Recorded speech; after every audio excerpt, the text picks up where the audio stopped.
Call the meeting to order. Good evening and welcome to the July 20th, 2026 study session of your Ashland City Council. We have 3 agenda items this evening, starting with the Houseless Services follow-up discussion. Sabrina?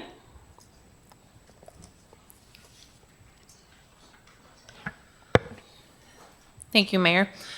So per some council direction, the city did convene a group of participants to help us work through some options for addressing our dusk to dawn, our camping lawn. And so first of all, I'd like to thank Aura, Rogue Retreat Access, and the Ashland branch of the library for participating in that with myself as well as our police chiefs. And so what we did was take a look at options around city-owned property, as well as our current service providers, in terms of, where we could potentially transition the lawn, if that was something we wanted to do, where we could look to address some of the needs and to ensure that we can continue camping. So in the packet, you see we looked at Aura's location, 2200 Ashland Street, and our current location to evaluate where it might be appropriate to pilot a managed program. And so, looking at Aura's current location, mostly because they have been our partners in providing management of severe weather shelter, which we've been grateful for as of late, as well as helping us expand services on our current location. Looking at that option, that is not what's best for us at this time.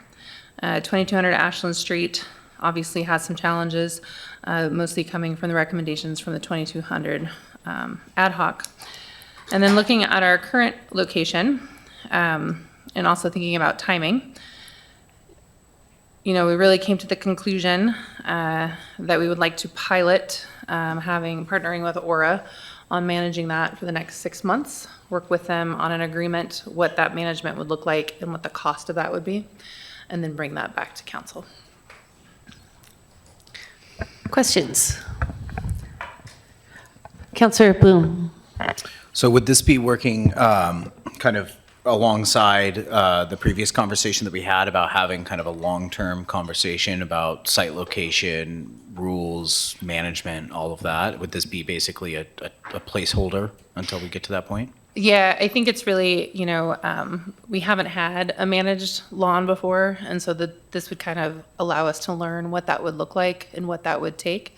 And so, working with Aura, and they haven't managed a lawn, to my knowledge. And so really, we don't know how it will go, the level of resources we'll need. And so I think that would allow us to kind of understand better what a managed lawn would look like. Mm-hmm. And then, does it make sense to keep it at that location? The city's quite limited in parcels of land that we own that would be viable for that.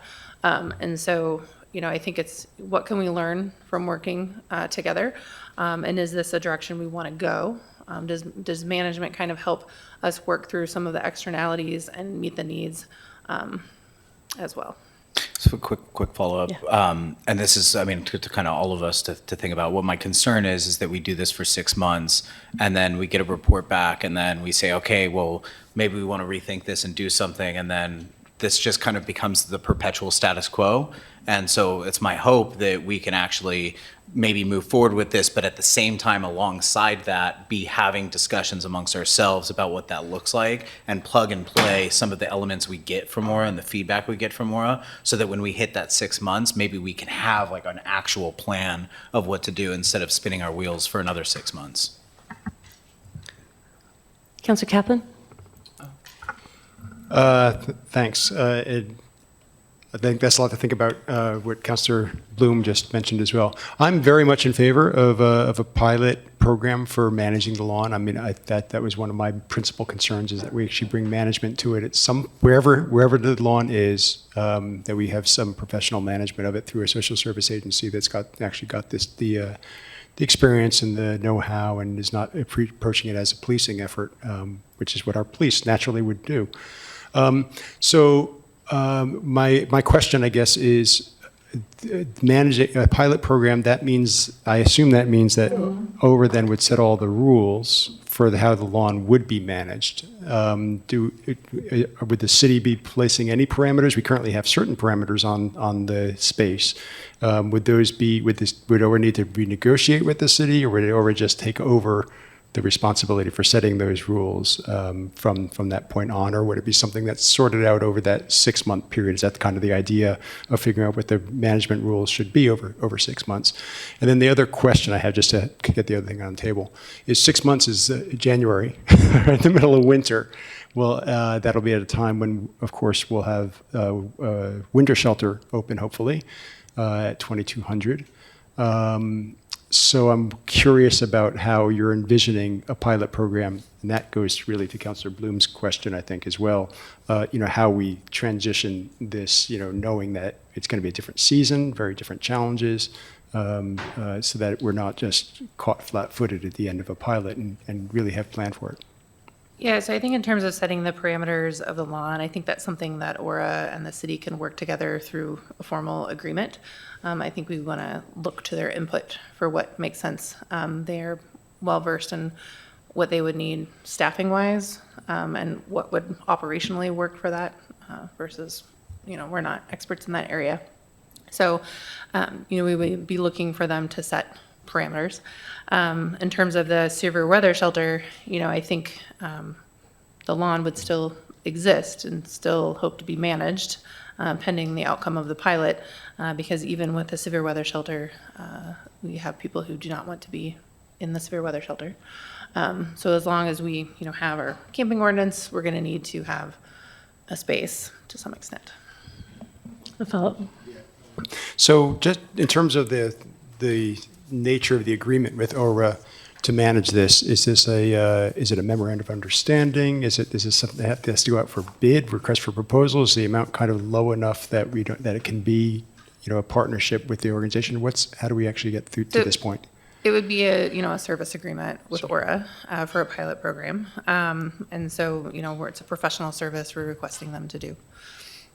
Okay, and then would part of this have to do with any kind of infrastructure that might be on the lawn? We've talked about water, we've talked about bathrooms, we've talked about platforms, coverings. Is any of that? Is all that stuff still up in the air? So yeah, none of that. So I think the question is still, how does the management of it work? And then moving from there, does council have a desire in the next biennium to budget money to further develop out this site, transition it, et cetera? So right now, we don't have direction or funding for those items. So we do have water, and we are working on an agreement with La Clinica, but in terms of other infrastructure at this point, no. Right. Councilor Duquesne? Yeah, Councilor Kaplan pretty much touched on my questions. And because Aura is the expert here, and I heard you mention that it would be between council and Aura, would Aura get any input from the people who are on the night lawn? I think about the expertise and the people who live there, and I would be interested, I would be interested in seeing what that looks like, what Aura comes up with. I know this is a 6-month pilot, but I would like to see what that looks like, and I think right now maybe none of us know. I don't know. I'll put it like that. So I would like to see what that looks like, and when it comes time to, and I saw Dan kind of going like that, so I'm hoping that we can see what it looks like. And when it comes time to the 6 month and the transition from the night lawn into the winter, I believe that with Aura already being at the helm, it might be an easier transition and not so challenging. And then my question is something that Councilor Bloom brought up. In the process of these 6 months, I would like to move forward with the proposal that Councilor Bloom brought, 3 months ago? 2 months ago? I would like to see that come back to the agenda because this is temporary, it's not a solution. So that will be coming back to the agenda, Counselor. You'll bring it back? Thank you. So it seems to me that this is part of that. Is that right, Counselor? Go ahead. Yeah, if I could, yeah. So I mean, I think the goal was to do that, and then it was like, well, do we want to maybe do a hybrid of what I was proposing? And then it kind of fell by the wayside, and then thankfully this has come up. So, ideally, what I would like to see, if everybody's happy, is that we put a vote to the floor on language specifically that says for staff to go forward with a contract for the pilot program, and then the follow-up being that we continue to engage in that process, that long-term conversation. So that way it's formalized. Okay. I have a couple questions. The first is, I've heard mention a couple times here of the different winter shelters, and I think there's always confusion about the difference between a winter shelter where people have a place in the 2200 building every night versus a severe weather shelter. And I remember last year when we had the assistance from ORA with the funding, that it was made clear that that was one-time funding for 1 year, and that we didn't have, in fact, funding this year to open up a winter shelter, that we would still open the severe weather shelter on the nights when those thresholds were crossed. But do we have any other sort of an update? How should we be thinking about the upcoming winter? I don't have an update on that. Okay. So right now, we should plan for just having a severe weather shelter unless somehow some funding comes available from our partners to open a winter shelter. As long as we can find someone to operate the severe weather shelter. Right. Okay. So we shouldn't, I just want to make sure that we're not all assuming that what happened last year is going to happen again this year. So the other question is, when we say manage the night lawn, there's a variety of different things that we could mean with that, and a variety of different costs. And we have a limited budget. And so can you walk us through a little bit what we mean, or even just the broad brush strokes of what does it mean? Is it mostly helping people on and off, and with the bins and where the storage, or is it some kind? Is it a 24/7? Is it Nope. What is it? So it is helping people on and off the lawn, having a resource that is not PD at the site to help facilitate that, as well as connection with the storage. Yeah. And Okay. so it is not 24/7 camping.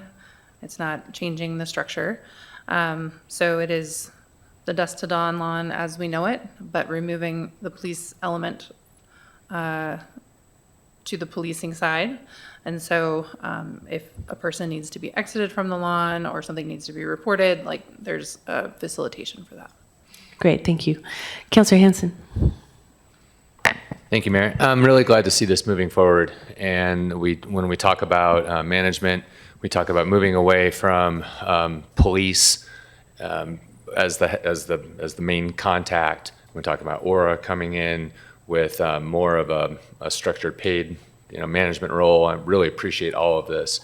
We also talked about some infrastructure options, and I've got a question about cameras and security.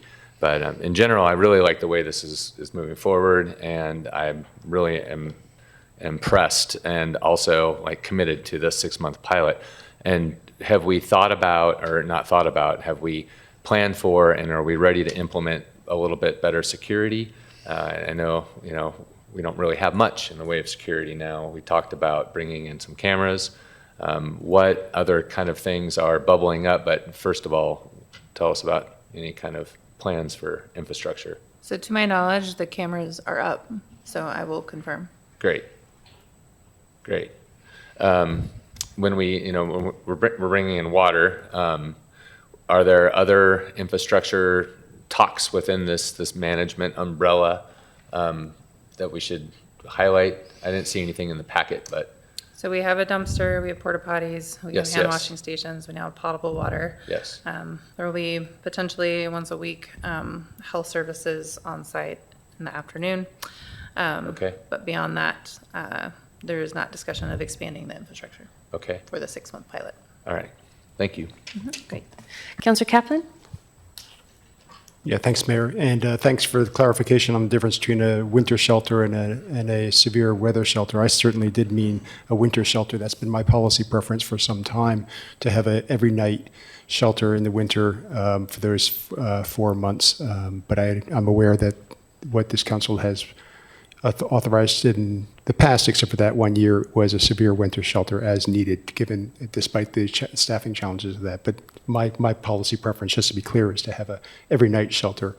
I have a budget question. I thank Paul Mozina for bringing to my attention that in the last budget discussions, when we were looking for resources for the child care program, we originally, the proposal was $200,000 for our homeless services program.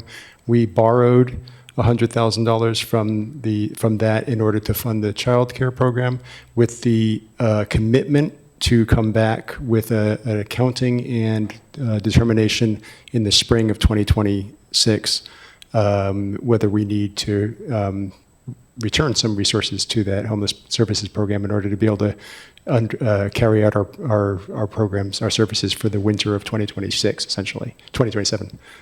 Can we get an update on that at some point? You probably don't have it at the top of your head, so. Yeah, I don't have that number, so I will need to, get with Aura to get an estimate of what this pilot program will cost, and B, solicit for severe weather shelter this winter and the cost for that before I'll know what we're looking at in terms of potentially pulling out of contingency. Okay, thank you. We're going to go to Councilor Sherrill first and then come back.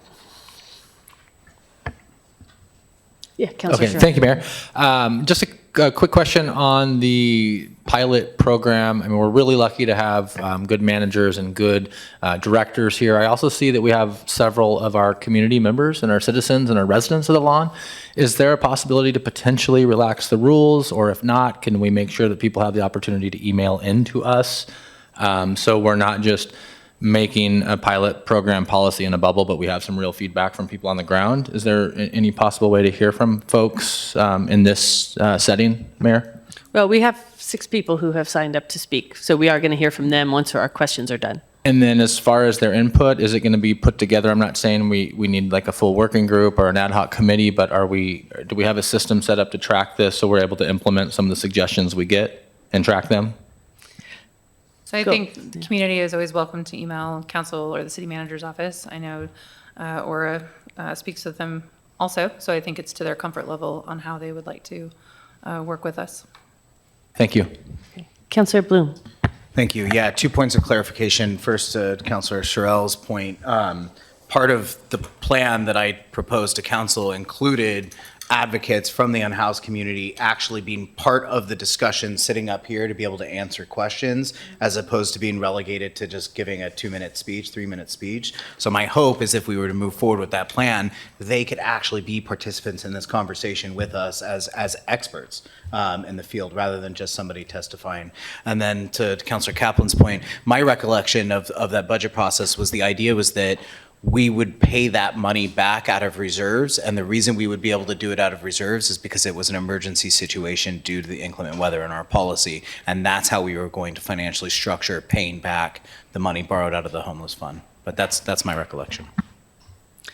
I would have to check. I believe it's just, we would need to use contingency because we're not declaring a state of emergency. Yeah, I guess we can go back and watch the meeting. Yeah. So I think that's an interesting question of what is the level of participation, and I think that would be something to be taught in conversation with ORA about, as these different, what is the way in which the people who live on the lawn are engaged in the process of helping us understand what should be there and what support structures should be there. I don't know that it's a conversation here because it's going to work out in the pilot project, but that seems to be an important thing, and to not only have them help us decide what to put in place, but also to tell us how it's working and what other challenges might come about. So I think, we can think about whether we want to include that in some kind of direction to staff. But we right now do have a number of people who have signed up to speak. Remember, our study sessions are not as long as our business meetings, and so we are going to limit each person to 2 minutes. I think we have 8 people who've signed up to speak. The way that you will do that is you'll come up to the podium on the side of the room there. You'll see a light display on the podium that is going to be green while you are speaking. When it turns yellow, you'll have 20 seconds left, and you'll also hear the first buzzer. When your time is up, you will have, it'll go to red, and that'll be your signal and the second buzzer that your time is finished, at which point please finish the sentence you're on if you're not already done so that we can move on to the next person. Please tell us your name and the city in which you reside at the beginning of your testimony, and feel free to line up alongside the wall if you'd like, in order that I call you. And finally, a couple of things. Know that the council is not, by our rules, we don't respond to people. We don't have questions of people when they're at the podium. We are simply here to listen. And also, if you need us to bring the microphone to you for mobility issues, we are happy to do that. Simply raise your hand when I call your name, and we'll get the microphone to you. So we will start with Jesse Taylor, followed by Denise Gerke, Nomad, and Rich Rohde.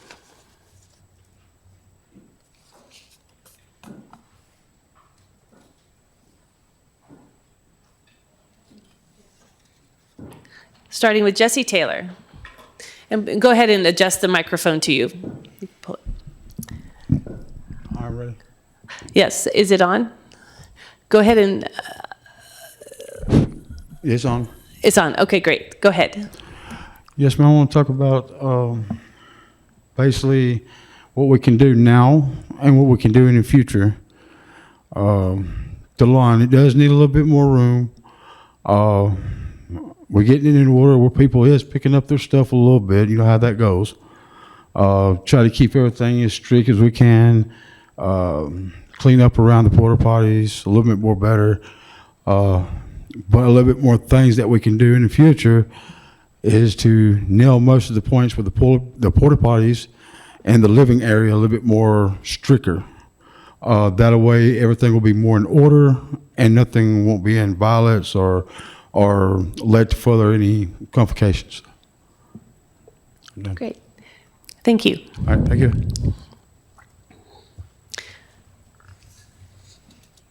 Hi, my name is Denise Gerke, and I'm an Ashland resident here on the Night Lawn.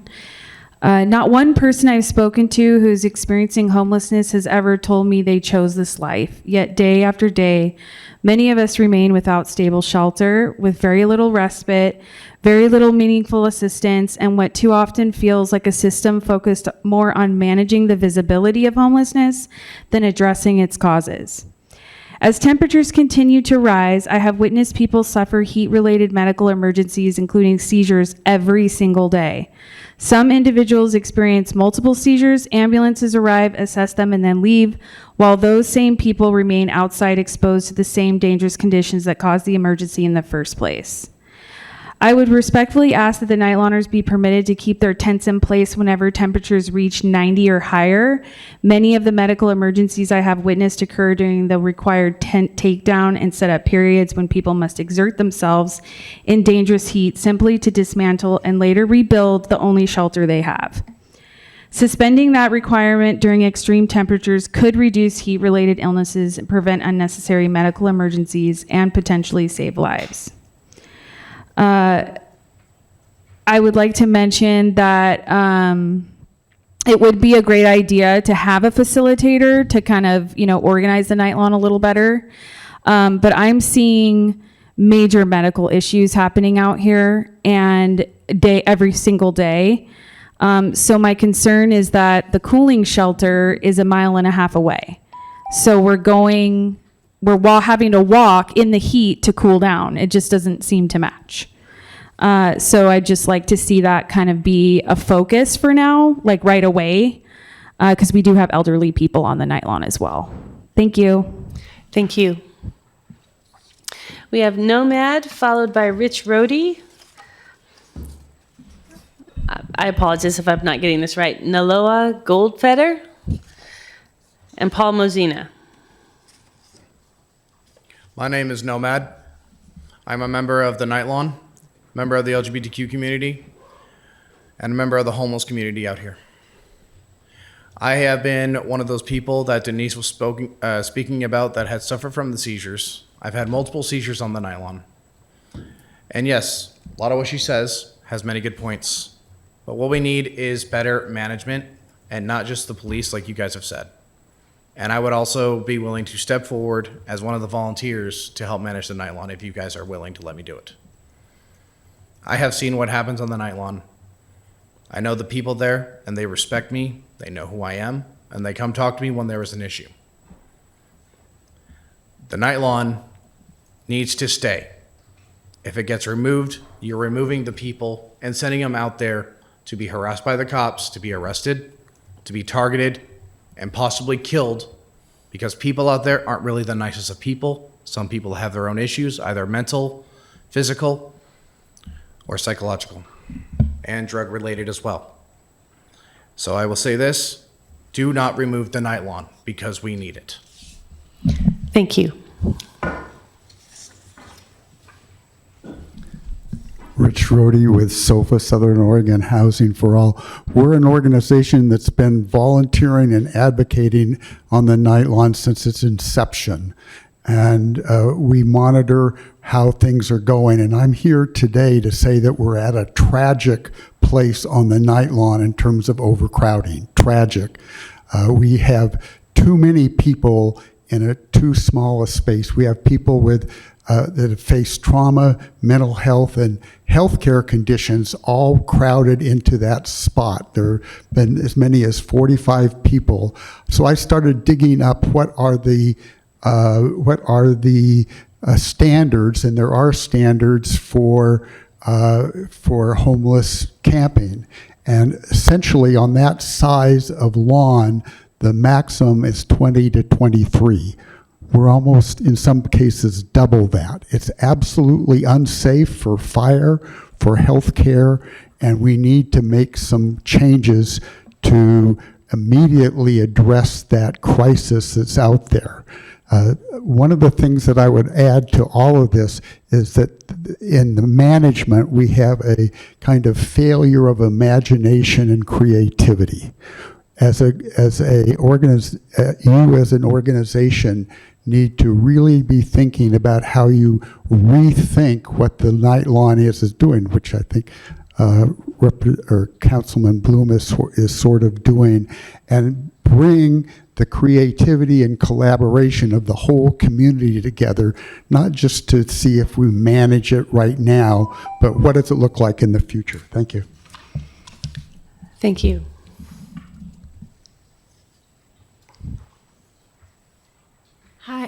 Hi, my name is Naba Goldfeder. I live in Talent. I work in Ashland as a street nurse. My opinions are my own. No matter where the nightlawn is, I also agree that it needs to be managed, and I thank you for council and mayor seemingly like you all agree with that. I also strongly feel that there needs to be a plan for severe weather events such as wildfire smoke, not just cold and heat. At the moment, there is only shelter for people to go and have clean air during the day. The library is already available for that, and I think there needs to be a 24-hour wildfire smoke plan for an emergency. The state of California is piloting this throughout the state, and it looks like it's a pretty effective plan there. City of Ashland has on the website that they're asking people to stay indoors, and our unhoused community is extremely vulnerable. Wildfire smoke creates increase of use of emergency services, long-term health impacts, which makes rehousing and any kind of work much harder.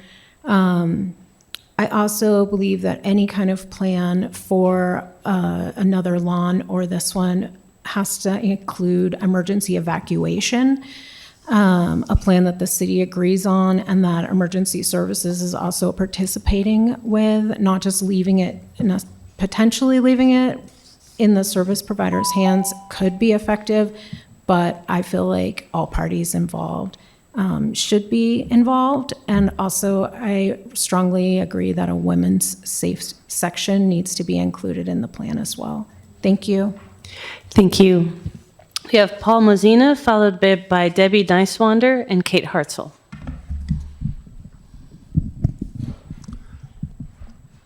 Hi, my name is Paul Mozina. I live in Ashland. And when I reviewed the agenda item, I noticed that it mentioned that there was $189,000 in the budget for the homeless services. And I just wanted to see if you could clarify whether that $189,000 figure includes the $100,000 that Councilor Kaplan mentioned that was transferred to support the child care grant program.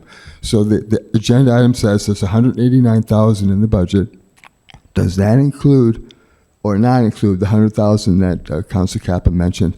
And I'm glad you brought it up, Councilor Kaplan, and the city administrator's response, it made me think that you've already limited the scope of what you think is fundable, what should be funded, and that's whatever Aura says, that's what we'll fund. And it seems that decision seems to be ahead of the discussion with the people that live on the grounds.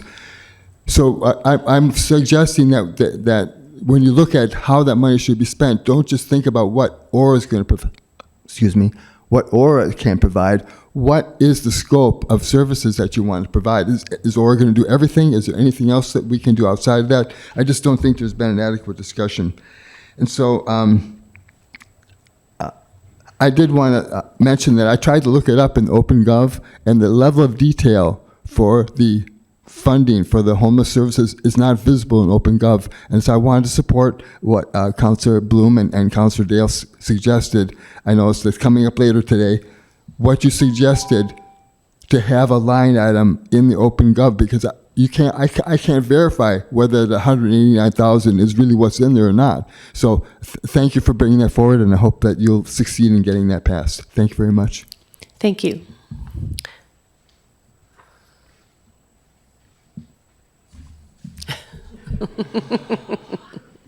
Hello, Debbie Neiswander. You know, I'm not really prepared tonight. I was hoping to hear from Aura. I really wanted to know what their thoughts are and where they're at in the service agreement. I think we really need to touch on the fact that we're overcrowded. 45 tents, 13 dogs. And with that comes a lot of distress, and that's why my heart's broken right now. I've been beating myself up. When you reach your breaking point, which a lawn has, you become ineffective. And that's where I'm at right now. So overflow needs to be addressed. The medical issues on the lawn need to be addressed, and we need additional storage. We have a wait list continuously of 10 people or more. We've had a wait list of up to 18. So we don't have storage for everybody. And with this heat and smoke, it's a problem. I'll have more to say tomorrow night, but yeah, we got to do better. Thank you. Thank you.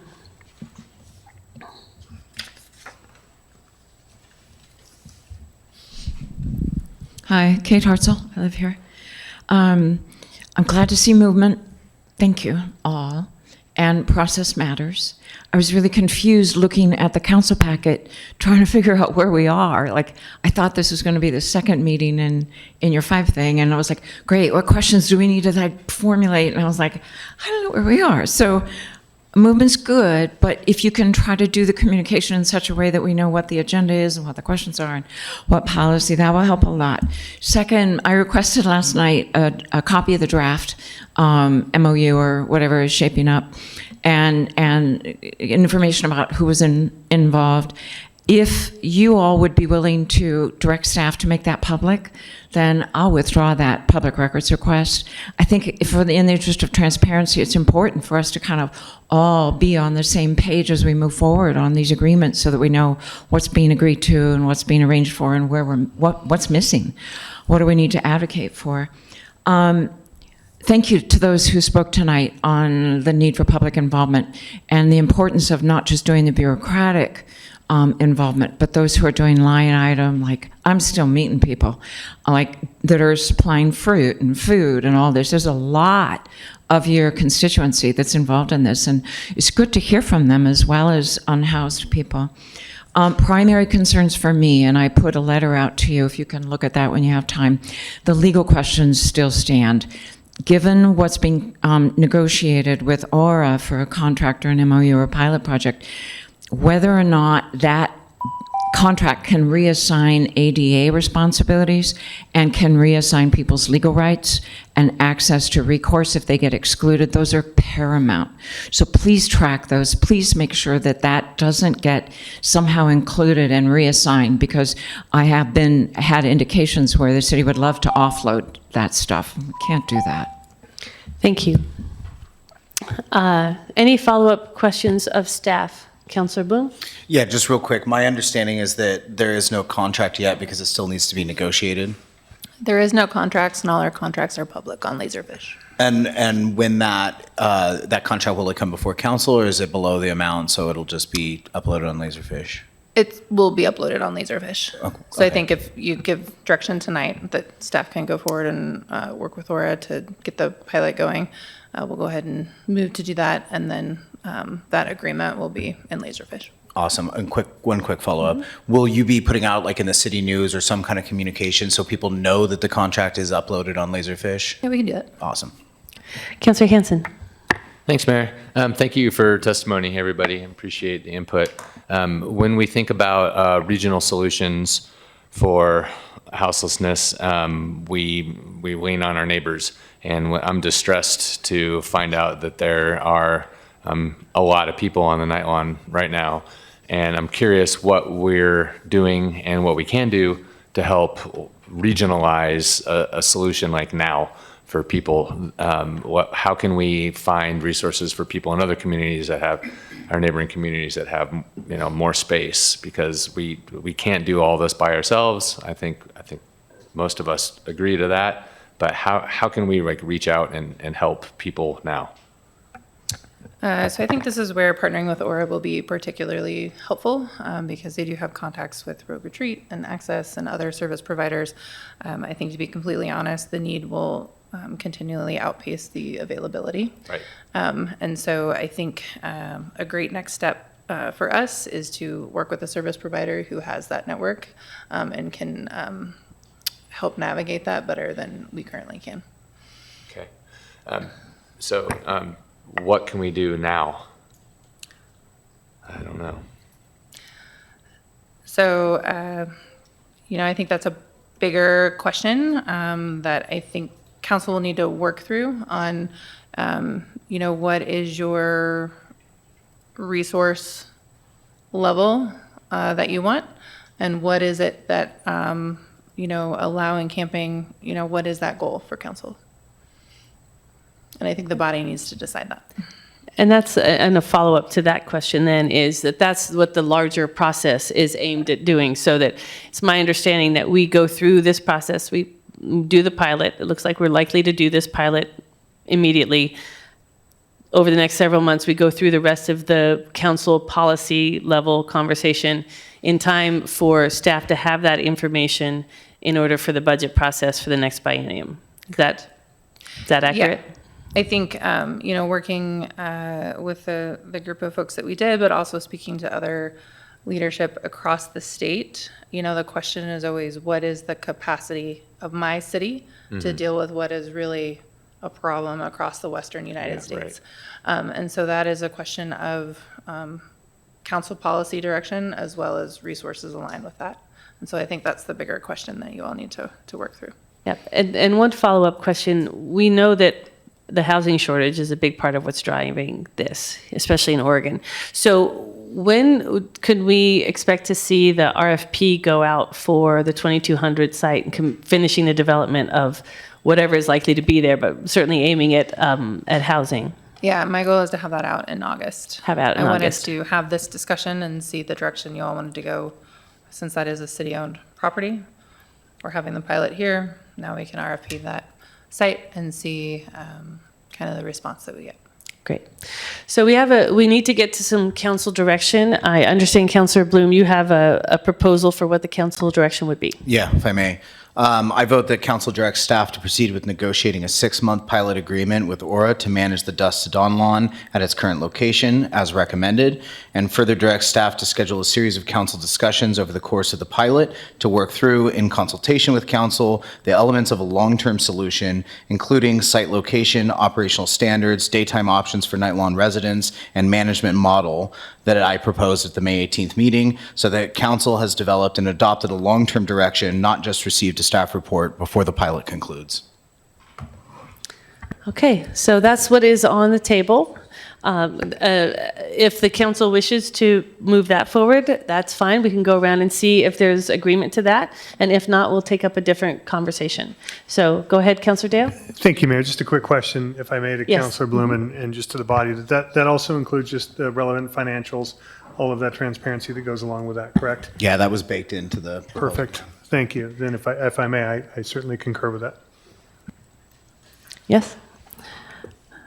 Councilor Kaplan, Councilor Duquesne? Yes. Councilor Hanson? Yes, and a yes for me as well. So do you need anything else in terms of details to move forward? Okay, Councilor Kaplan? There were a couple of comments from folks who spoke to us, and one in particular due to the heat, this idea of leaving the tents up when it's over 90 degrees. Is that an operational question that OVRA would take up? Okay, great. All right, so it looks like we are done with that topic. We'll move on to the next agenda item, which is the opportunities and beautification of the Southside. So this agenda item is brought forward by Councilor Duquesne and myself to identify staff direction in terms of what we have been calling the Southside and what may be soon potentially called the Gateway District. We'll see. So we've been having a lot of conversations over the last couple of years about that Exit 14 side of town and the particular challenges that part of town has. We also recognize that it is the primary way that people enter our community, both our residents and our visitors. And so making sure that neighborhood feels the same love that all of the rest of Ashland feels is an important part of what we are looking at. You'll see in your council packets that there is a council communication that identifies some specific challenges that part of town is experiencing.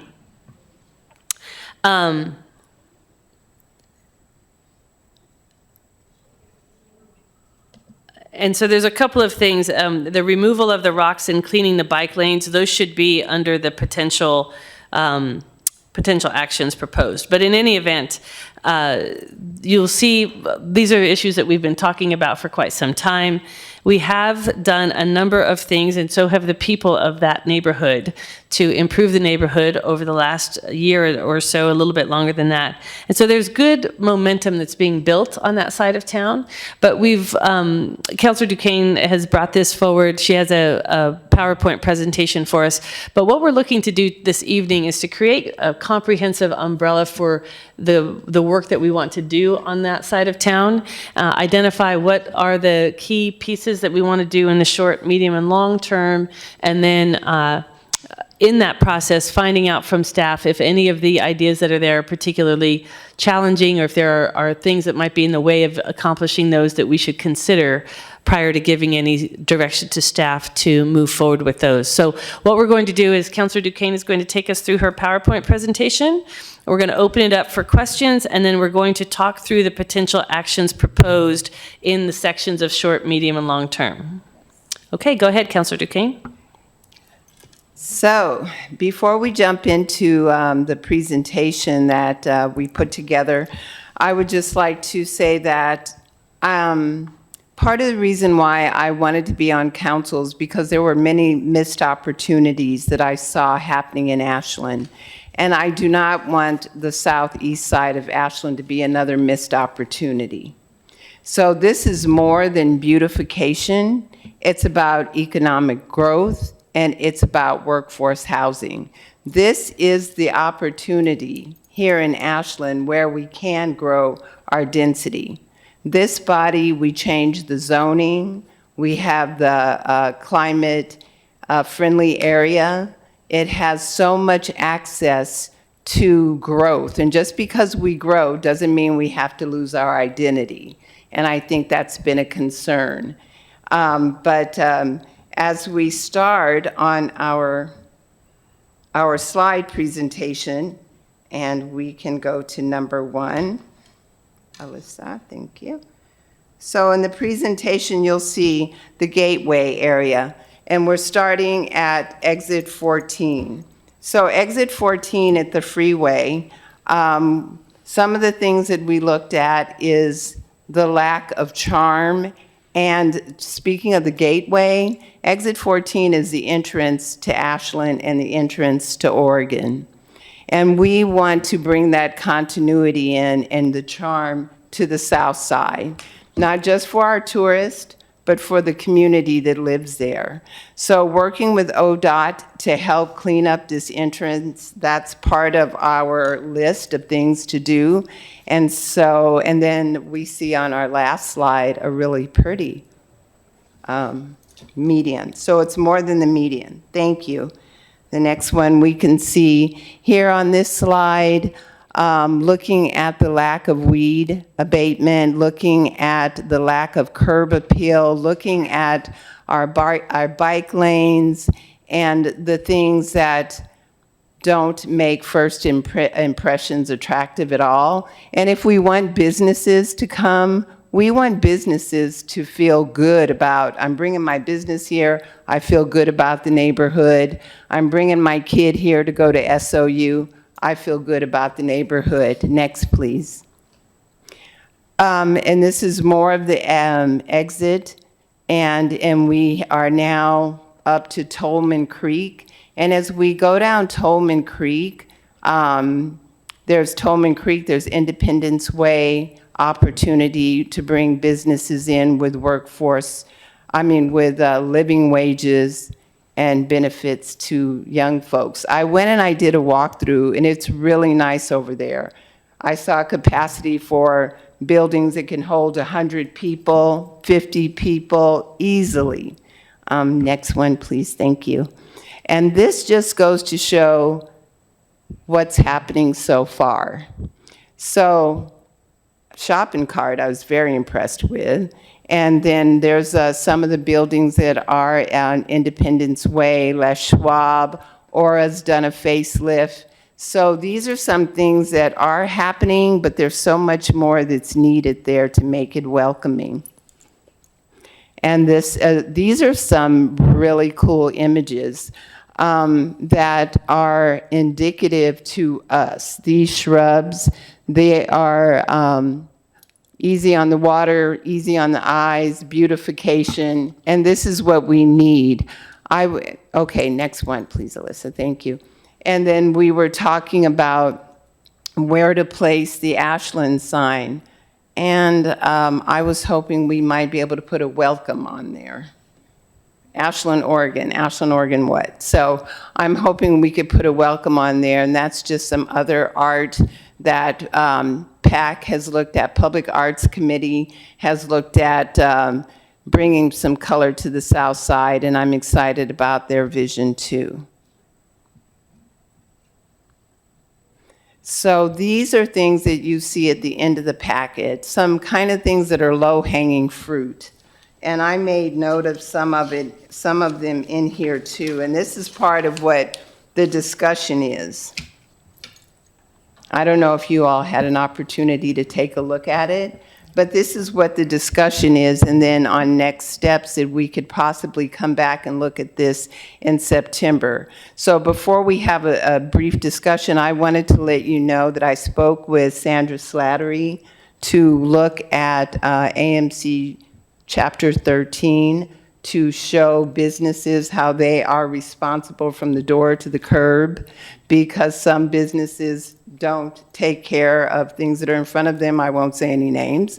But the chamber is going to approach businesses.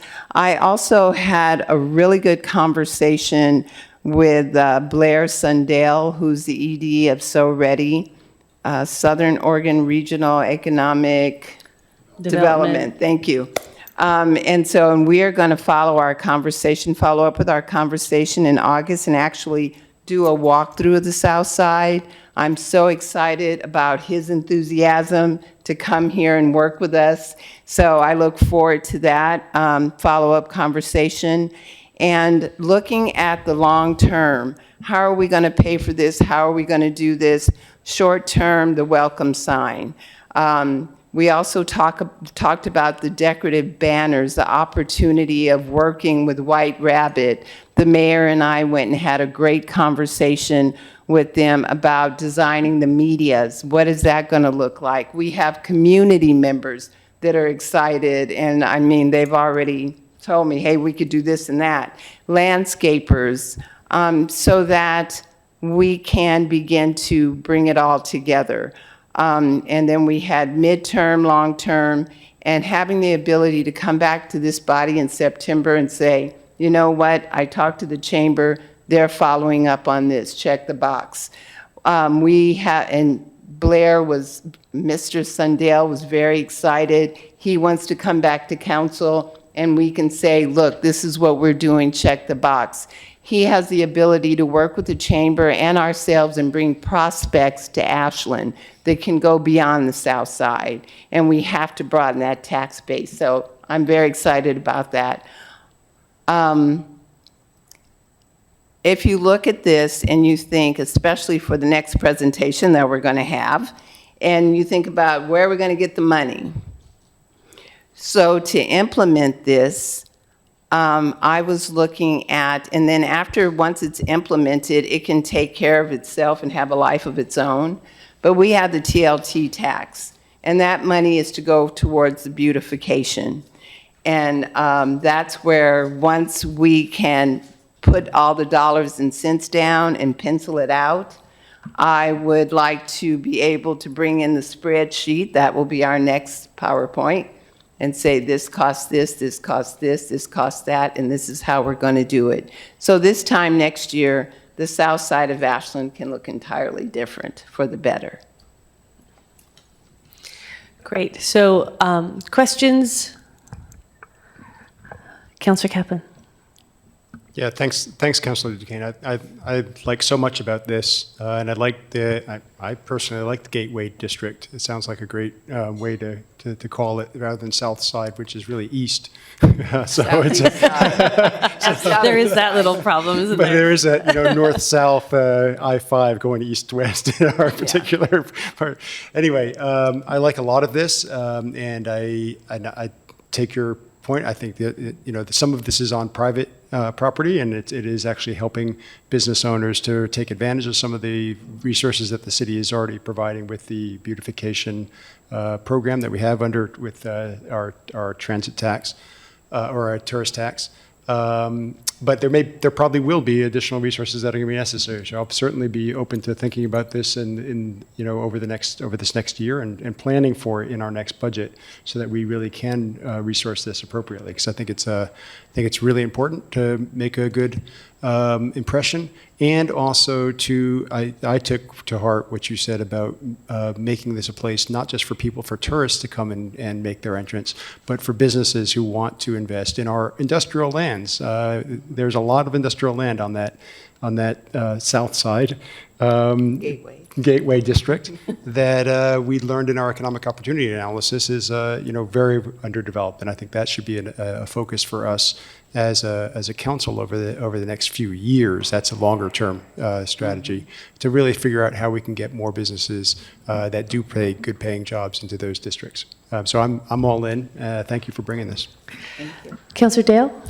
Thank you, Mary. Yeah, Councilor Duquesne, I think this is just phenomenal. I am so excited by this. What really sticks with me is everything about this is wonderful, but I really enjoy thinking about the art of the possible relative to the midterm box. And I want to start as just kind of to follow up with Councilor Kaplan was saying, I'm sure everybody else will, is that you start with the identity. That really is the sense of community. That is really what just is that foundational idea that people can see, they can believe in, and they can contribute to, they can invest in. So before I go a little bit farther, I would say my little drop in the suggestion box is I'd probably take that district identity, if we can land on it, kind of slide it over into that short term so that you have this foundational thing to start with. That's the driving impetus of really just putting a name to it.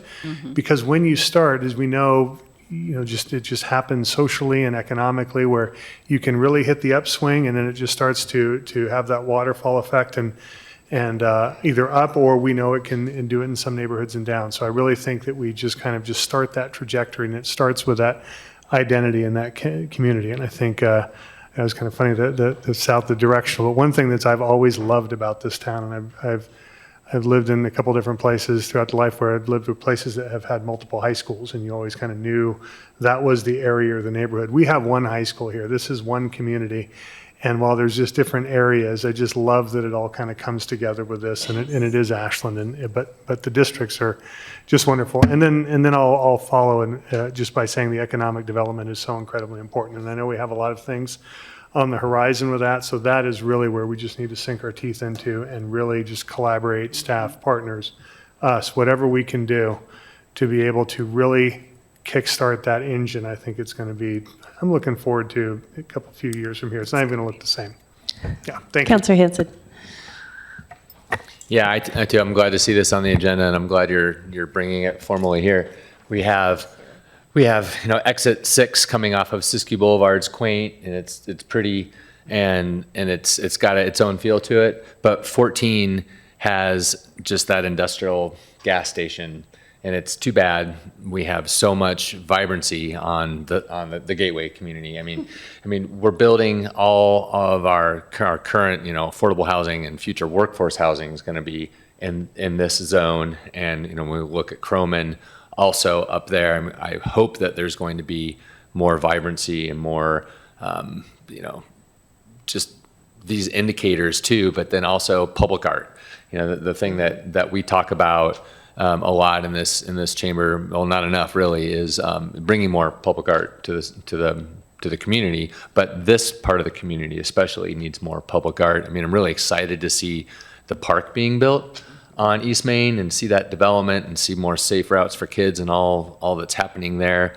But I'm totally behind this 110%. I would love to see exit 19 somehow get acquired from that, the county, because it too has just a way different flavor than Ashland, right? Mm-hmm. You come in exit 19 and it's like you just kind of, somewhat have to get through it to get into Ashland. But I'm glad to see this happening, support it 110%. TLT funds seems totally appropriate. Getting the chamber involved seems totally appropriate. Expanding the chamber more to this Gateway community is also more appropriate. So thank you. Thank you. Councilor Bloom. Yeah, thanks.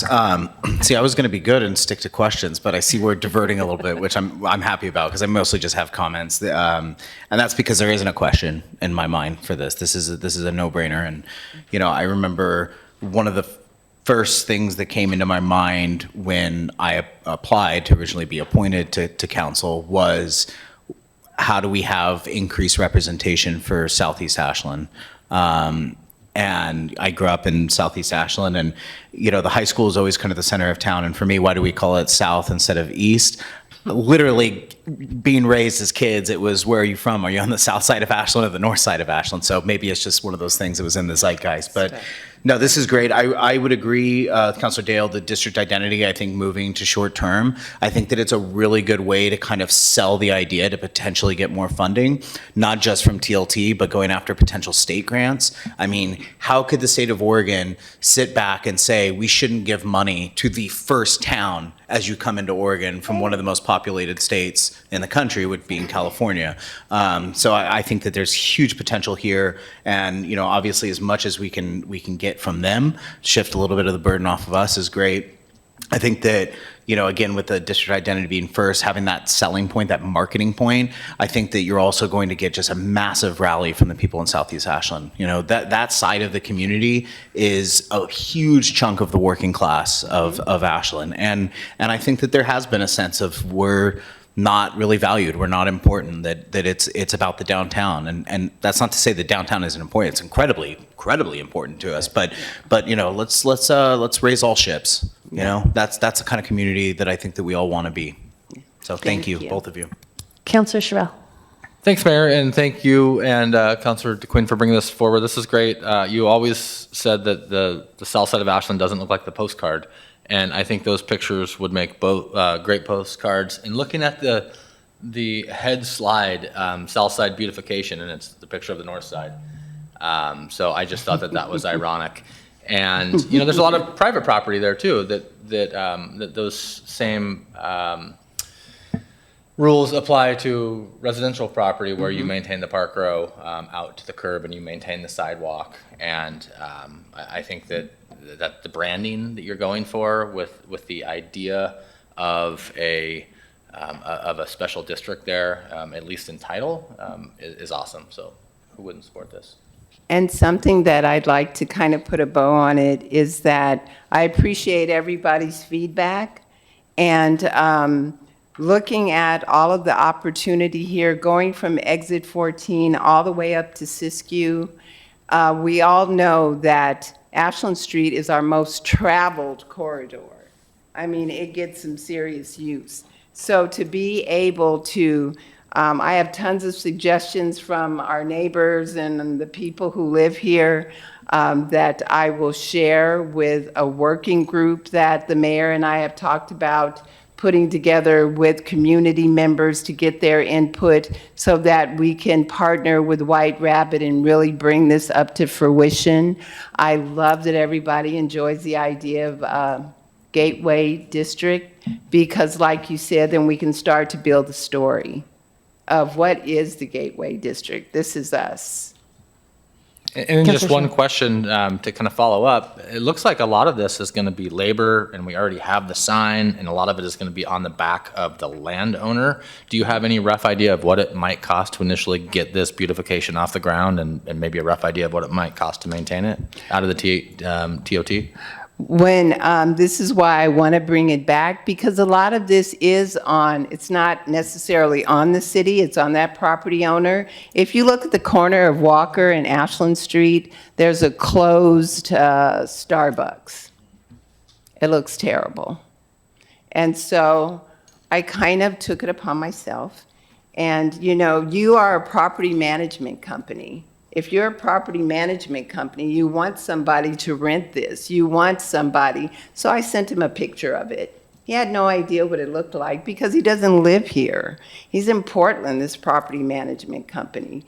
So I think it's important that, it's a measure of accountability. It's a measure of knowing what you're responsible for. And it's the buy-in of the community. So when we come back in September, that's what I said I would like the PowerPoint to look entirely different with a spreadsheet of, we have X amount of islands, this is the cost.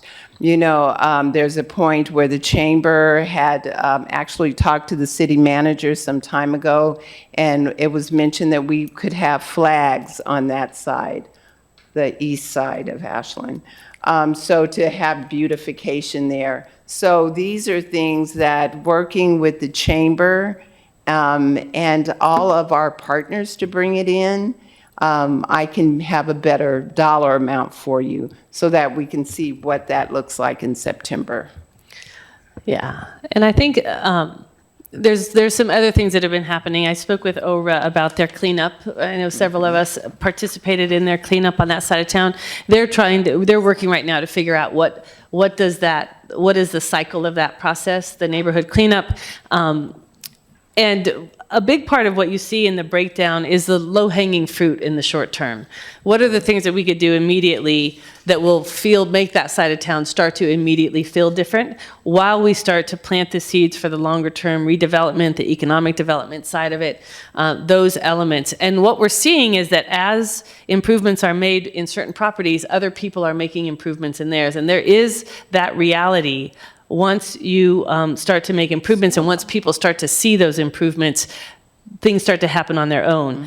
I think one of the things that has become very obvious in this last bit of time is that with ODOT repairing that road and putting in the new medians that have the little orange cones, and now all the medians are gone over the overpass, there is a massive concrete feel to that roadway.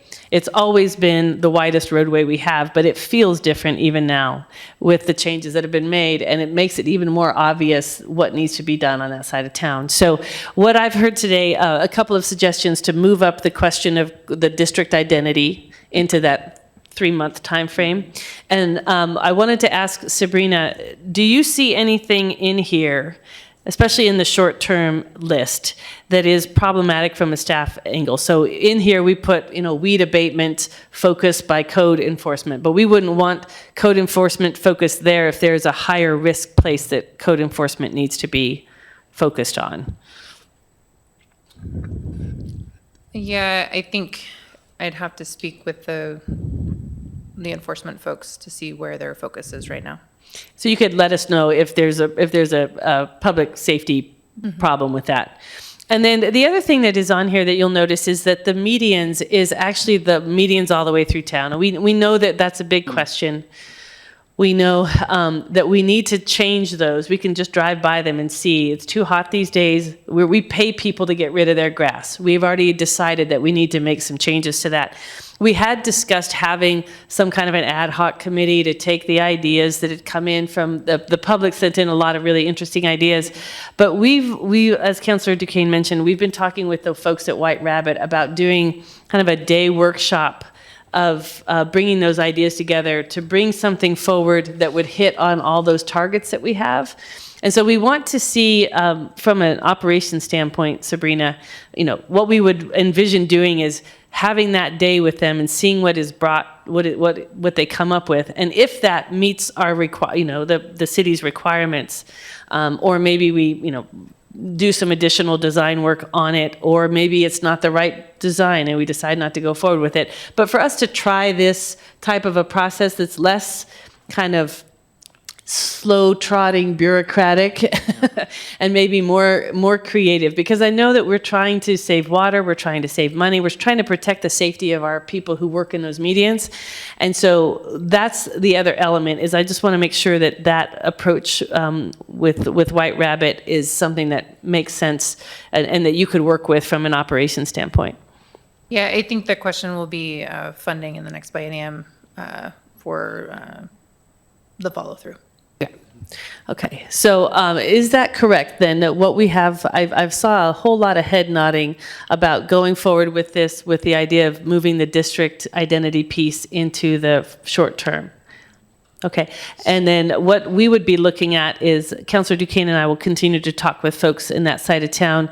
We would also start to have some conversations with private landowners about the potential of having the welcome sign be there because it can't go back in the medians. Mm-hmm. So that's our immediate next steps, and then staff has some steps coming out of here as well. Okay, does that look right for direction to staff? Yes? Councilor Duquesne, did you have any final? No, I was thinking of, we can get this later on the agenda to revisit the cost of what all of this will entail. And, no, I'll hold off. Okay, great. All right. Yes, Councilor Just maybe a question for staff. Do we still have the sign? I know it got ran into twice. Like, is it still viable? I believe so. Okay. I think we just don't have a Place. We have it in our possession somewhere. And the question about money wasn't like, how much is this going to cost? It was like, it should be pretty affordable. Like most of this is on Yeah, the it's- landowner, right? Yeah, Like, yeah, okay. it is.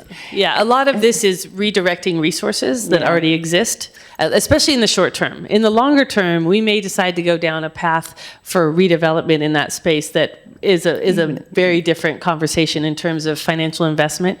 But we want to get started, get some things visible, get the improvements happening now, and then take these in the order that we've got on the list. Mayor, if I just as a reminder, we have one code enforcement officer and one weed abatement staff member, and so for the whole city. Yeah. So typically, our enforcement is done through complaint. It's complaint driven. We're not out there looking. So if the council direction is for us to go out and look for it and cite people, it's a little bit different from how we've been operating. Well, and maybe we can just help people to know that see, click, fix, and make sure that they know about that. And I think the chambers work. Some of these are businesses, and so hopefully that will also get some of the weed abatement up and working. A lot of it is business, and some of it is ODOT. Yeah, Some of it is ODOT. So, it's a matter of maybe the city reaching out to ODOT, but the see, click, fix is important for everybody to utilize. Yeah. But this is low-hanging fruit, and it's not a bazillion dollars. It can be done. Councilor Bloom. If I may too, I think that this isn't a binary of do you want us to just go and start enforcing this on everybody? I think that there's really hey, let's go out, maybe spend a week or two with code enforcement and weed abatement, hit all of these places and say, hey, the city's really going to be stepping up enforcement of these codes, so we just wanted to give you a heads up and let you know before that starts happening, and then kind of see if some corrective action happens before laying down the hammer on everybody. Well, and I wonder too if because this is a public safety emergency preparedness piece, if CERT volunteers might be willing to go by and drop door hangers or drop informational pieces to make sure people know what their responsibilities are. I don't know if that's possible. That's definitely an operations question, but the fact that we have two people in a town this size with the wildfire risk that we have, we have to make sure that we deploy them to the most intelligent places. And that may not be this side of town, but maybe some of the other folks who volunteer for the city would be willing to help. So just something to think about, Sabrina. I know that there's a plan in place already for the CERT folks, but there might be a way to ask for some of their help if some of them would like to come into a project and help us. And not just in the south side, just across town. There's weed problems in lots of places that might not be being reported. Okay, so we do need to get on to the next agenda item, which is the financial policies, and we have Councilors Bloom and Dale. Councilor Dale? Mayor, thank you. Thank you very much. I was asked recently, why now for this? And it really kind of took me aback because I have been thinking about this since I thought about running for council. And actually, I had started with the budget committee and getting on that and just trying to understand and learn. And it just kind of took me down a rabbit hole that was actually very interesting. And you see all of the good and the things and the tradition, the legacy, but all the things that need to be fixed as well. So normally you start with thanks at the end, and I know we will be extending here, so I just wanted to take I hope. But I do want to just take a couple minutes to thank my colleague here. We put in a ton of work into this. I want to thank Finance and Bryn, who's hiding back there in the back, who just put in a ton of time answering questions in email. Just phenomenal work. City Manager's Office, Legal, answered a bunch of questions. And then the one who doesn't get a lot of credit but Alyssa, and just the City Recorder's Office for, can we dig this up? Can we find stuff? So I just want to, I think on behalf of both of us and really this council, just want to say thank you so much for all the work that was put into this. We just spent the evening, and quite honestly, every Monday and Tuesday, first and third, trying to figure out how we can fix things and make things better. And so this is just an effort to do that. I also want to set up the timing about this. One of the things that I've learned the hard way, speaking for myself, is all of the work that goes into the budget. When you get to the budget committee, a lot of that stuff has been done. You don't realize all the stuff that staff has been doing for the past 6, 9+ months. And to be able to get there and go, oh, we need to adjust this, it is a whole bunch of unwinding. Not that it shouldn't be done, but it would be so much easier if we had figured this out and put structure in place in the first place to be able to see ourselves through. It's about forecasting. It's about setting Ashland up for long-term vibrancy. It's about trust. Costs are rising. That is not lost on anybody. And so what we want to answer as well through this process is to be able to ultimately, through this process, is to convey the value we hope that people are getting from what we're trying to do to citizens. So with that, I'll skip a lot of the background stuff. Councilor Bloom, if I may, Mayor. Yes. Well said. That's why I said you go first. I want to echo the thanks to all the staff that helped put this together. And, it's interesting. I think that the important thing to understand is that there isn't, there might be some that want to pull some kind of idea out here that something nefarious or bad was happening, and that's not it. What the reality of this is that the city of Ashland went through some significant challenges with COVID and really had to do a lot to kind of claw our way back and make do with what was available to us in our finances and the money that we had. And that led us into the process of using ending fund balance to kind of cover operations and to kind of continue on. And I think that we're at a point now where that will only go so far, and we have to make a lot of really important decisions going forward of what our finances look like in the city. And I think that the intention that Councilor Dale and I have is, what can we do relative to financial policies and best practices that give us the most tools to be able to do things in the smartest and safest way, not to put us in a bad position, but to give us more options while we kind of work on the other side of this, right? Which is, where can we find efficiencies? Where are there cuts that maybe need to be made? Where is there potential for more revenue? Those are conversations that need to happen. But first, we need a really good system in place to protect us in the short term. And so that's kind of what you'll see being presented today, and I hope that it's entertaining. Okay. Councilor Dale? I will, I don't know if I can rise to the level of entertaining, but so I guess I would start, and I don't know, I guess everybody has it, Alyssa. I don't know if you wanted to put it up there or not, or if you don't, that's okay, but we can kind of talk through it. But I think this might be worth it a little bit so that we can do this. While she's doing that, and thank you, Alyssa, I appreciate it. The first handful of slides are just background information and kind of how we got here, what's going on. To Councilor Bloom's point, a lot of this, when you hear COVID, you think, gosh, are we really using that as an excuse? But it's true. There was a ton of money that was put in there. There were some decisions made that were prior to the 7 of us sitting up here. And that's okay, that we were working through a very difficult situation, but we're at the point now where our policies don't really match what we're trying to do here. So if you can go forward, continue, I'm not gonna read Alyssa, thank you. If you could go to slide, you can just kind of go through, we'll get up to. You already lost one, Councilor Dale. I already lost what? You gotta up your game, Jack. Hey, look, this is, You're talking about money, brevity. Okay. All right. Well, then let's skip ahead. Let's go to actions to take. Anybody that needs some background can actually go through this. And staff went through this and blessed it and agreed with our analysis, added some stuff, and so I think we're really in alignment here. But anyway, let's just kind of move forward.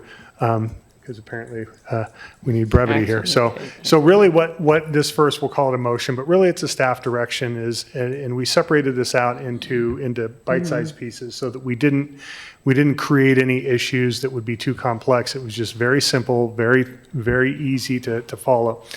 And if you'd go to the next slide, if you don't mind, Alyssa, thank you. This is really from GFOA. This is a best practices. Jeff, you want to just tell folks what GFOA is? Oh, I'm sorry. That's the Governance Finance Officers Association. So basically, yes, thank you, Mayor. Really is just kind of the financial body that works with municipalities and other government organizations for best practices.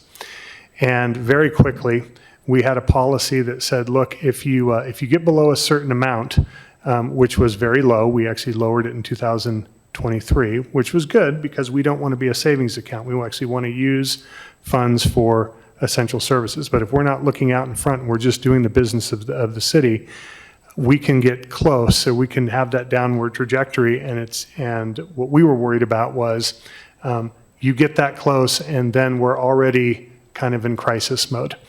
Likewise, we had the other side of that policy was if our general fund went above a certain amount, we would then contribute some to the reserve fund and capital and so forth. And the current policy, that number was so high, it was 50% of our last three actual operating expenses. And we just never reached it. And so what was happening was, and staff was calling this out, is we've got to start investing in our reserve. We have to start investing in our capital. We have all these services. So what we wanted to do was to be able to just kind of redefine a structure, just design a new idea that basically said, what's our sweet spot? Where do we want our general fund to float at? And anything, and these numbers are flexible too, by the way. One of these things when this motion or this staff direction is going to be when staff hopefully comes back, if council so chooses, to bring back the resolution that would update these financial policies, is there's some discussion during that meeting with respect to these particular numbers. But the GFOA has recommended what you're seeing on your screen here, which is about anything above 37% is something where we want to really think about having some mechanism in place that says, okay, you're over here, let's fund our reserve, let's fund our capital for our infrastructure, let's invest in that. And then there's kind of a soft deck, for lack of a better term, which is that 20%, which says, hey, when we broach this, that's kind of this caution zone. We need to start, that triggers a mechanism that says, let's start making decisions about what's going on. We may want it to do that. We may have planned for it, we may have not, but the point is we're going to talk about it, and we're going to come up with an actionable plan between council and staff. So, any questions on that? Councillor Kaplan? Yeah. Thanks. Yeah, I have questions. First of all, thank you to both of you for putting this together, for tracking down and working with staff to put some realism around what's been happening. There's been lots of questions about it in the past, and I think you were able to successfully take out some of the one-time expenditures from the ongoing expenditures. We all know that we've got an imbalance between ongoing expenses and revenues. So the fact that, and you've not shown any of these slides, but they're in there, so I did want to acknowledge that. I think I appreciate this attention to the fund balance. My question is because I'm not really seeing that fund balance in many places is the reserve. We actually have a fund balance and a reserve, a general reserve that's outside of the fund balance, and this is all about transferring resources to a reserve fund when certain levels are lit, reserves or a capital fund. But I'm not seeing that as something that's a recommended best practice. What I have seen from GFOA is the 2 months expenditures as a floor, and not a floor for emergency, for crisis, but a floor for once that gets hit, to bring that back above that reserve level, and they call it a reserve level, within the next 1 to 3 years. I don't think we should be doing that. I appreciate a much more conservative approach to hold a higher buffer without going for a huge buffer. But I would like a little bit more clarity from you guys about these numbers that you're setting. Sure. Thank you, Mayor. Yeah, so great point, Councilor Kaplan. And I think one of the things that we probably should kind of go back up to the top, and really we tend to use the word reserve, and I think what happens is we use it in different contexts. So in one context, it is the reserve fund, where that is we're pulling the ripcord, there is a legit emergency, we've declared an emergency, there's so forth. Then there's the reserves, which you would say, there's the reserves, we would use maybe the word cushion. that we would say, well, we don't want to dip down into our reserves, but it's not a reserve as if you were thinking about a reserve fund. And again, we want that to be kind of low. We moved that to 16.67% so that we could use this fund to be able to do the things and provide services. What we want to be able to do is to be able to have some sort of mechanism, again, that kind of rounds that out. Now, relative to the actual reserve fund, there is a subsequent discussion in this presentation to say, what do we want our reserve fund to look like? We run the risk of having it too high. That's stuff that's, I don't want to say wasted money, but it's things we could otherwise be doing. We don't want it to be low, but what we want to be able to do is have a policy mechanism in place that allows us to prioritize it to the point whatever this council, with the recommendation of staff, have said this is what it should be, and we'll talk about that in a few slides. And if it is fully funded, then we can take that money, if we go above 37%, and put it to capital, put it to infrastructure, put it to other things, or maybe some other projects that we want to do. And if Councilor... Say something too real quick. So I think, I mean, yes, it is conservative to say we need this, a little bit higher range, this corrective action buffer. But I think also part of it is understanding kind of why are we in a position where expenses are outpacing revenues, right? We know insurance costs are going through the roof. We know oil is high, and interest rates, right? So there's volatility in the market and in the economy already right now. And so it kind of goes back to what I was saying in the beginning of, okay, we know we need to do these other things for the long-term health of the city's finances, but what can we do now to put us in the best position to be okay where we're not having to respond to an emergency? We're not saying, oh my God, we're going into a budget presentation and we got to raise all these fees because there's a shortfall that we couldn't predict. This is about creating that buffer so that we can be a little bit more responsive without having to put the burden on ratepayers and taxpayers. Councillor Kaplan. Yeah, well, thank you. And I think we're on the same page on this. I absolutely appreciate and endorse the notion that our quarterly financial reports should really be reporting where we are relative to these different zones, whether it triggers automatic things. Maybe I may have a slightly different take. And I guess it's exactly because of those things that you two are mentioning that, I mean, I'm a little cautious about the reserve fund per se. You mentioned a policy target of 10%, I think it is. I didn't see that in any of the city's policies about the reserve fund, so I'm curious about that as well. But just because I know that we have a structural imbalance between revenues and expenditures in our general fund, transfers to the reserve fund are like an expenditure. From the perspective of the general fund. So that actually increases the imbalance rather than decreases the imbalance. So I want to be really cautious about prematurely transferring resources out of the general fund. That just makes the imbalance greater rather than less. So I endorse all of this, and I think that's really good. I'm really anxious to get to those other conversations about the imbalance between revenues and expenditures. We know there's an imbalance in revenues and expenditures in our ambulance service, for example, and we've got to get to that in order to really solve the problem. Well, and that's one thing, and I know we need to move on. But I would say that this is a work in progress, and it's something that we'll be able to tweak, and again, coming back from staff and so forth. Point of order. I move to suspend the rules relative to time constraints on tonight's meeting. Second. All in favor? Okay, go ahead. Thank you. I'll still try to move quickly. So part of this will be when staff comes back and we actually have this discussion, it will be something like, does the policy say to account for you move X amount while we're planning for the next budget? So that it stays in there, so that you're not just taking swings at it right in the middle of mid-budget. That would create the imbalance that you're talking about, Councillor Kaplan. The other thing is Sabrina and others have chatted about, and obviously she can speak to it at now or different times, but like maybe 10% isn't the right amount. I think we've talked about 6 months of operating expenses or other things like that, where you have something that's a little bit more. It's not percentage, but I mean, if Sabrina, if you wanted to chime in, or it's up to you, but I think that was an idea that. Yeah, I think defining the goal of the reserve fund is important for that. Mm-hmm. Right. And so, I think, is 3 months, 4 months, 6 months an appropriate level of reserve in the event that something catastrophic happens, right? To help us keep operating, bring in resources, pay staff, et cetera.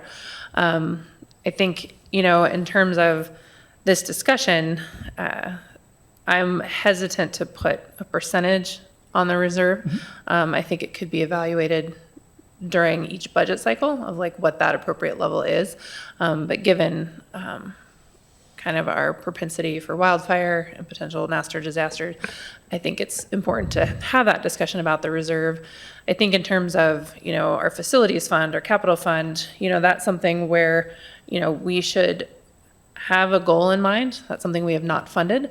And I think having that goal in mind prior to going into the next budget process is important because that is going to take us a long time to build up. And we don't have a large infusion of funds to put into that fund. And so this is going to have to be a systematic building over time. And I think it should operate much like our equipment fund, where we're continually paying rents into that fund because we're continually going to have to work on buildings. But we also have work that needs to be done right now, right? So we have kind of those two competing issues going on. So I think those two funds, we need to assign what their purpose is and how we're going to build those. And that's a council decision. I think the other thing about this conversation is we're talking about kind of one side. We're not really talking about service delivery, which is the other side of moving this money or transferring it to funds that has a direct impact on the level of service we can provide. Yeah. Councilor Hanson? Well, I appreciate discussion and thank you for putting this together. And relative to coming into the budget cycle, I mean, this is something we should be talking about early and often. Input that I have is the reserve fund is for staff and for operations, and I get the nervousness. And I appreciate that we can have a goal, and I would think that we would tie it to months of operation. We want to have a reserve just in case, but then we have to set our future councils up for capital reserve. And saving and not kicking the can down the road has been like really evident sitting in this seat for the last 3 years, is that we just have not been saving, and we've been living off of borrowed equity, really. So we've got to pay that back. So totally agreed there. And I've always felt that our reserves, if you will, were generous. But then I see what happens with cost overruns, with just normal. We don't vote in time. We have to go back to rebid. We're committed to do this project, and that buffer in there. I believe it's the public finance laws have it a minimum, and I think if it's not broke, maybe don't fix it. But I'm open to a discussion there. But I really see the need for that. I would hate to take money out of the reserves and take it all out, because just doing business is expensive. It's always more expensive. So I like where this is going, but in terms of like our expenses outpacing our revenue, that is a problem, and we need to get in front of it. And I don't think that any kind of corrective action here with playing with these numbers is gonna do that for us. Like, we have to just get down to what our service delivery is, what we can really afford, what we want to provide the city. Like, doing this, I don't see is going to avoid necessarily raising fees or that type of impact on ratepayers. Like, we're going to have to pay the piper for what we want to deliver. So those are the decisions that are going to be the hardest ones. But I'm not a public finance person, but I do run a company in real life, and I get all this, and I do really like having a reserve for operations, and I really do like stuffing that capital fund for future council, because we need that. And I also think that we also have to rethink what our services are, and really what 2027 moving forward, what that's going to look like. And that's to me, that's the bigger, greater discussion. But thank you for doing this. Let's keep talking about it. Yeah, and I would just also like to add my thanks. We've been having this conversation for a long time, and this same conversation is happening in pretty much every single city in Oregon, because what happened, we've had this, what we call the structural deficit, which is that our tax base cannot keep up It can only grow by 3% a year. Show me the last time healthcare coverage grew by 3%, right? When we see inflation numbers at 9%, when we see these different kinds of things that move those expenses so much faster than our revenue can keep up, it is a constant chasing game. And what our community and lots of other communities have decided to do in that space is not to cut services, but to defer maintenance, to not capitalize those buildings. And we have it in front of us with our facilities maintenance plan, is that has been the way that we've done it, so that we don't have to take those services away from our community, especially the services that people really, really care about and are important to their livelihoods and their lives. And so I think being able to come into this next budget cycle with some structural elements in here where we can understand better in the long run where we've put things, where we know why our reserve fund is the size it is, or why we aim for it to be that size, where we know how are we going to pay repairs because we have an asset management plan that's telling us how much money needs to be in that budget for repairs. Those are the elements that we need to have, because otherwise we're just kind of shooting blind in the budget process. And so I appreciate that. I know we're going to talk about this a little bit later, but I want to just put a pin in that the financial world's analysis of how much money a community should have in its reserve fund does not take into account higher numbers of disasters, nor does it take into account what the federal government has done with FEMA in terms of not bringing as much assistance and in terms of raising the threshold for how big the disaster has to be before you can actually get any money. And so there are lots of conversations that I think we need to dig into deeply as we go into that process. So I want to give this back over to our presenters. We want to take these one by one, but we want to go ahead and move through them. So is there anything else here? Is that Go what ahead. you would like to just take these We one need by to take one? them one by one. Yeah, I totally agree. Can I make just a quick point? Since it came up earlier, I mean, I think that this is something to take into consideration as well. We've seen the forecast, right?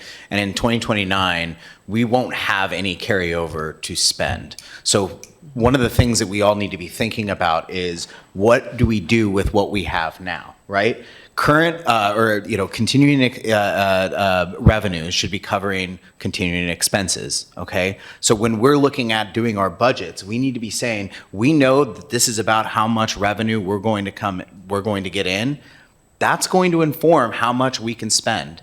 Or we keep spending down the carryover and then it's gone, and then it's going to be a lot harder of decisions with a lot greater impacts on the communities for future council to decide on what to cut. The cuts are going to be even more severe. Or the fee increases or whatever revenue increases are going to have to be even greater to cover that. So I think, at least in my mind, the way I'm thinking of it is, how can we, take a punch without getting knocked out?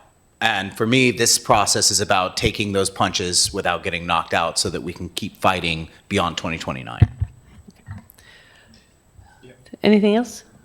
Because we want to be mindful of time. But Councillor Duquesne, did you have a question? No, I want to go through. I will have comments later. Thank you. I want to keep on moving. Yeah. So anything else on this particular step? So if I may, I'll just start. And before I read this, just very quickly, this is designed for us to have this discussion. We are not looking at locking in specific percentage number. We are just creating a structure that starts the discussion with staff that we can come up with, we can land eventually. It's having the discussion. So I vote to direct the city manager and finance director to return to council no later than September 15th, 2026 business meeting with a resolution repealing and replacing resolution 2023-09 to update language for clarity and enforcement and replace the single 16.67% floor and 50% ceiling structure with the 3-zone general fund balance framework.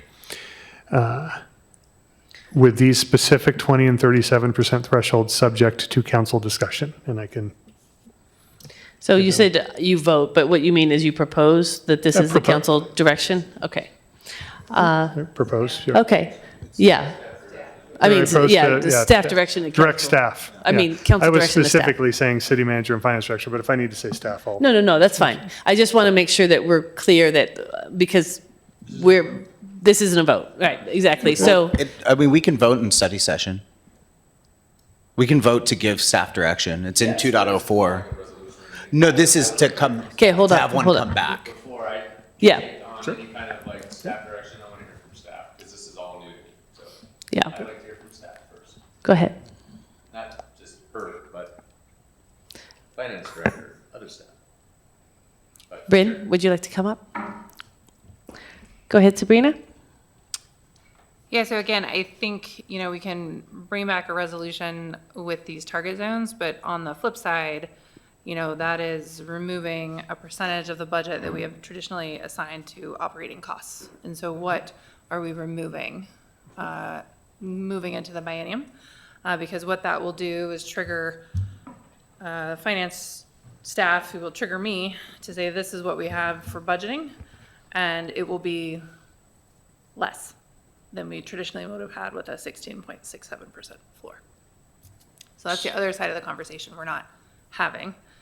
Would it be something like, and I don't know if we need to this can be part of that staff direction if we need to reread it, but I think in the interim or before that, or when that resolution comes, it could be something like, this is what happens if we move it to this percentage. This is what these are the trade-offs. I mean, I think that's what you're saying is, this is the effect that this is going to have. And this may be a tiered process over 1 or 2 biennium, right? Because I know that if we take a swing at this, we're going to wreck a lot of stuff. And we've got ourselves in that position. But the flip side is we have hard decisions to make. But I do think that by having the most informed, like, this is what you would recommend with finance to say, if it were this percentage, if it were this percentage, if it were this percentage, these are the things you have to consider. I know that's difficult, but we're going into budget here, and I think that needs to be. I'd like to have Sabrina answer first. Yeah, I think so. If you remember, the floor, is what we're calling it, used to be 25%. We reduced it to 16.67 to operationalize more of those dollars. So we're kind of moving in that other direction. So I think I just want acknowledgement from council that if we move forward and change our financial policies, which is council's prerogative, that will mean less dollars to spend on the community. And that will mean cuts moving into the next biennium. But I'm not understanding, because all that we can still go down to that 16.67%. What I'm saying is that when it forecasts out that we're going to go below 20, then we have a discussion. Right, but I would be hesitant to provide you a budget that is already putting us in a corrective action zone. I don't think that's what the intent is here. But hold on just a second. But that's what would potentially happen with, if we were to come back with something similar to our current budget. You're saying that we would be in that corrective action space. So you would automatically be budgeting to keep us in the healthy target zone, and that would require cuts. The new floor would be 20. That's how we, which is fine. That's how you would budget towards. But I think, But again, like, I just want acknowledgement from the body. Sure. That means we're doing We understand less. that. but like, well, but we're at about 40 some odd % right now in the general fund. So we have not moved anything from the general fund over to reserve or capital because we have not exceeded 50%. Okay? So what this is saying, and again, it's subject to flexibility. No one is taking the general fund operating money and saying, cut it down to 20. What we're saying is you could leave it right now. You could slide that 37% to 50, and we're right here where we are with no changes whatsoever. All this does is say if you get below 20, you need to actually have a conversation about how we're going to correct that. If you were to say 37%, and let's just say that we said this is what it's going to be, you would have to take 13% of that and just go, okay, we're moving that, and then that would be the decision that you would have to be. I don't think that's what we're talking about. So I'm not talking about moving money. Well, I'm no, talking I'm about not. when we budget, finance tells me, here's the money you have to assign to operations because this is what must be in the ending fund balance per our policy. So right now it's 16.67% when you all adopt the budget. Now, of course, as we move through the budget, that fluctuates, right? So if you're giving me a floor of 20, then the floor will be 20 because I'm not going to provide a budget recommendation for a corrective action zone. This is designed to give you a floor of 16.67%. What it is saying is as you go down, when we spend money down Yep. and it goes down, and you forecast out and you say, we're going to come down below this, because right now I can look at the budget and I can see that it's slowly, we're going down. Are you telling me that when you do the budget, you are designed to end at 16.67% at the end of the biennium? No. We're designed to keep at least 16.67 in the ending fund balance when we recommend a budget. Councilor Dale, what I'm saying is that even though the floor is 16.67, the city manager is saying that she will not present us a budget below 20% if this is the policy. When have we ever had $7 million left in our general fund at the end of a biennium? I'm not talking about the end of the biennium. I'm talking about when we do the next budget, Uh-huh. our requirement is to have 16.67% of an ending fund balance. So this is indicating to me to have a 20% ending fund balance when we create the new budget. And if Because you're- otherwise, we would be accepting a budget that would immediately put us into corrective action. Right. Councilor Hanson, I know you had a question. Oh, no, I was hoping to hear from Brent because, like you say often, Councilor Dale, it's the unintended consequences of what we're doing. And so playing with the knobs is really important to me. I mean, I would, as we further the conversation, I would be interested in another study session, but I'd love to hear from Brent. So my 2 cents on this is, I agree with Sabrina. I'm never going to propose a budget that would immediately go below the 20. If we are saying below 20% triggers a mandatory corrective action plan. So that would be our floor with this part in the resolution. Councilor Sherrill. And just a question about this. The way I'm understanding it is we previously had a floor of 24 or 5% in 2023. We changed the financial policy to lower it to 16.67. In layman's terms, we're taking from our savings account and we're putting it into our checking account to operate our day-to-day. The projections that I'm seeing show us needing to adjust this downward through the 29 year as we continue to see expenses outpace our income. So beside the discussion we're having, am I understanding it correctly that in a structural deficit, we're going to at some point need to put a brake on the hand that's transferring from the checkings to the savings to operate the day-to-day? Would that be a realistic question as related to this proposal? Councilor Dale? Yeah, I think where we might be bumping into something here, and Bryn, Sabrina, help me out. Our current financial policy right now says, and I'm reading it off of 2023-09, if at any time the unrestricted and undesignated balance should fall below 16.67% of the annual expenditures and so forth, the city will work to restore the balance. Okay, that's a snapshot in time. That's not what we're budgeting for. That's a real life. If you open up we open up our checkbook, you open up and you say, oh my gosh, we're below 16.67%. That kicks in. It has nothing to do with what you budgeted with. It's just that if your balance on a given day in the general fund goes below 16.67%, that's not a budgeted thing, that's an actual number, right?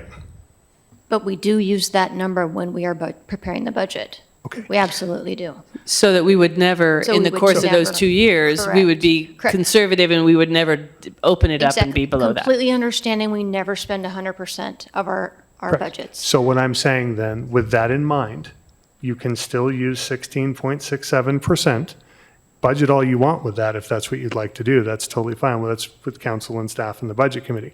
What I'm saying though is that's not what this is saying. This is saying that if you wake up one day and that number is below 20%, like in real life on that day, and we need to do something about it to consider. You can budget down to 16.67%, but we never reach it. We never get down to that six. But what I'm saying is we need to have a mechanism in real time that says, finance in the city manager's office comes and says, hey, we're actually getting there and we need to make it. Because right now we see the number going down and to the right, but there's no mechanism in place that forces the discussion immediately other than that we hit the 16.67%. So I'm not saying that you have to budget anything different. That's not what this is saying. Is that fair? Fair. Okay, with Fair, that, because- Sabrina, with that, And also, as we all know, our revenues are not 1/12 each quarter. Of course. Or excuse me, each month. Our expenditures fluctuate, so we do have to watch it. So it wouldn't be an instant, oh my gosh, we're at 16. You know, we would say, okay, what are we predicting? Oh, wait, property taxes are coming in November. So it's definitely watching it and communicating to watch the flow of it. and what motion two, or what the staff direction two, if council chooses, that's coming up, is basically going to incorporate this into those quarterly financial reports. So if you see something, as we look out, we look at those great tables. I know it's a ton of work that you put together, but the whole point is now part of those financial reports will say, hey, just like you've done before, we're seeing this dip down into that 20%. Thanks for calling it out. That triggers a mechanism to say, we're going to have a discussion with council and staff of what's going on. I don't really see us, in reality, I don't think we've ever even gone below 20%. So it's not a budget thing. It's an actual thing. So Councillor Bloom and then Kaplan. Somebody. Yeah, no, 100%. This is about, again, putting in protections for the future. This is just a safeguard. This is council just exercising oversight for future situations where this might be a problem. One. Two, I also just want to remind everybody that the direction to staff was to return with language for a resolution where there will be further conversations, at which point there might have been even further conversations internally about, hey, if we move this number this way or that way or tweak the language. So all this is saying is, so that we can get through the meeting, is, hey, can we continue to work with staff on a resolution that will come back where we'll actually have a final discussion on the matter? Councillor Kaplan? Yeah, I appreciate that, and I think that's, I think what's become clear in this conversation is that the intention with these zones is really an early alert. It's to keep the same, what I heard is that we're not talking about changing the minimum fund balance policy, which is 2 months of expenditures. 16.67 works out to be 2 months of expenditures. But as we go through our quarterly financial reports, we should all be tracking. In fact, what I would prefer to have, rather than we just incorporate that into our quarterly financial reports. Where are we with respect to these zones in end of the first quarter, end of the second quarter, end of the third quarter, end of the fourth quarter, and I think we'll stay up in that healthy target zone. I'm much more concerned about making sure that we're spending our time discussing what we need to do in order to budget in 2027, 2029, the next biennium, so that we're getting that imbalance into balance. And there was a couple of things that, I mentioned the ambulance. I'm curious about the PERS discussion, because it looks a little bit, it's super confusing. I'd like to make sure that we get a deep discussion about PERS, and what we can do.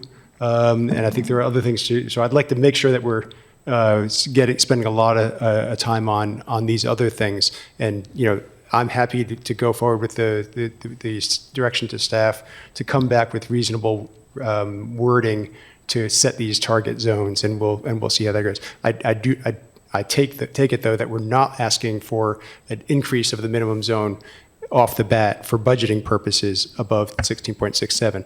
I don't think we've budgeted at 16.67 either. We're way above 16.67. So if we were at 16.67, we'd be having a different conversation. Staff, go ahead. No, sorry to interrupt. The end of this biennium, we did budget to bring our ending fund balance to 16.67 at the end of this biennium. And what's our projection now for the end of this biennium of what balance it would be? It'll be higher than that, but with the information we had available at the time of budgeting, that's where we came to. So we're obviously right now just closed the fiscal year. We're still working through those preliminaries. But, we will be higher than that, but that is how we did budget.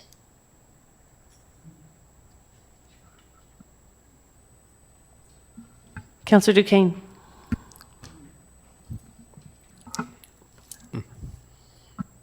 That's interesting. I look forward to seeing what those numbers will be. But looking at this, I just wanted to tell my colleagues I appreciate this. I think this is a great mechanism because what we've seen, what I have seen is that if we don't start to look closer at the money's getting away already. Looking at what you brought in front of us, projecting 2029 being in the red.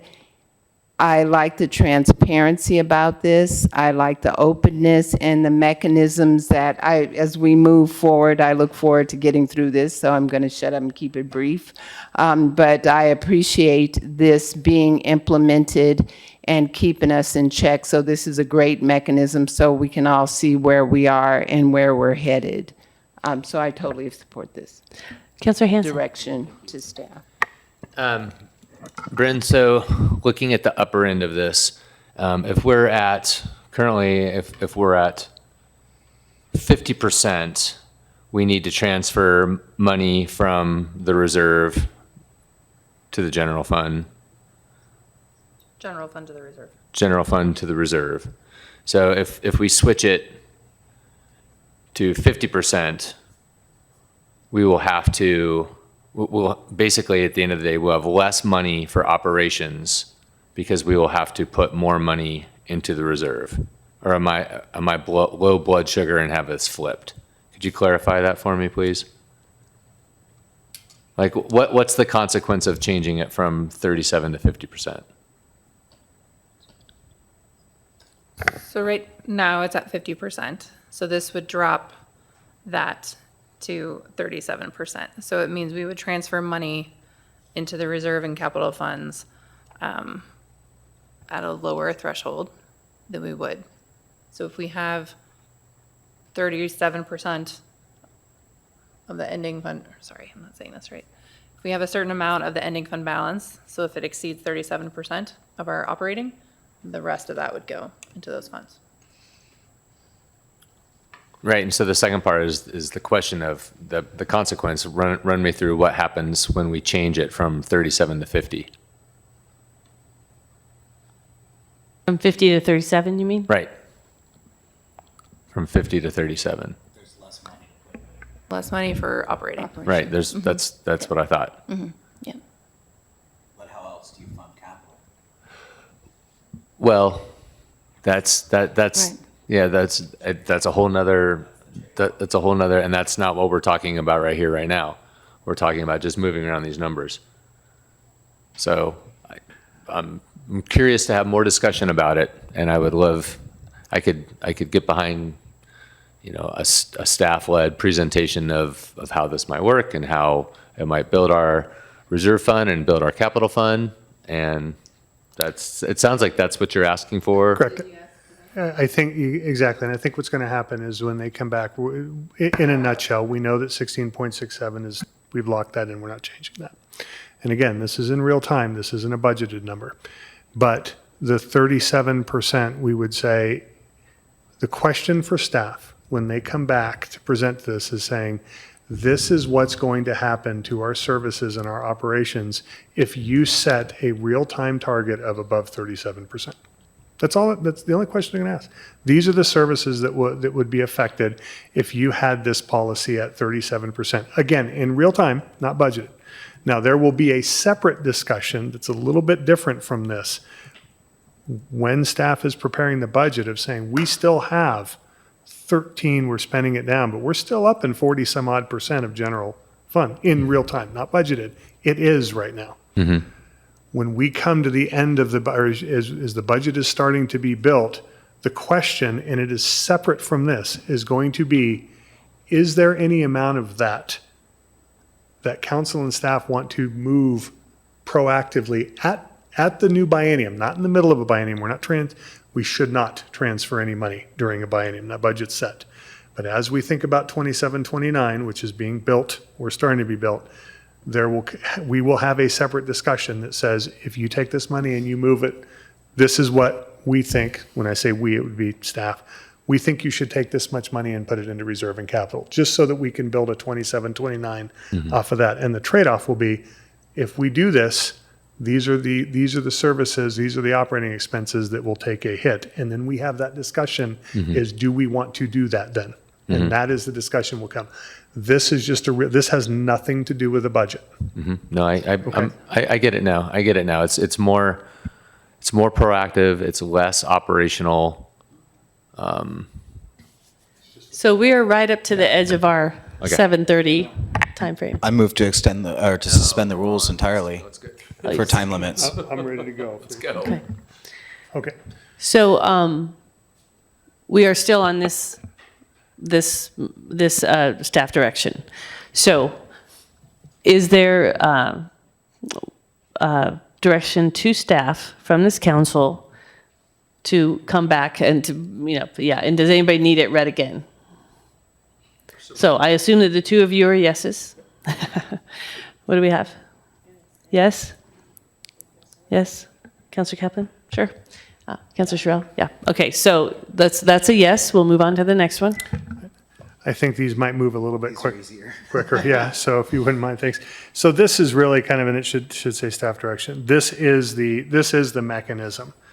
And I'll just read it, which is, I direct staff to incorporate the policy compliance reporting and 60-day corrective action requirement into all future quarterly financial reports to council to be implemented after adoption of the updated financial policy. All this is just a quick staff direction that says, will the finance director just please build this into our quarterly reports?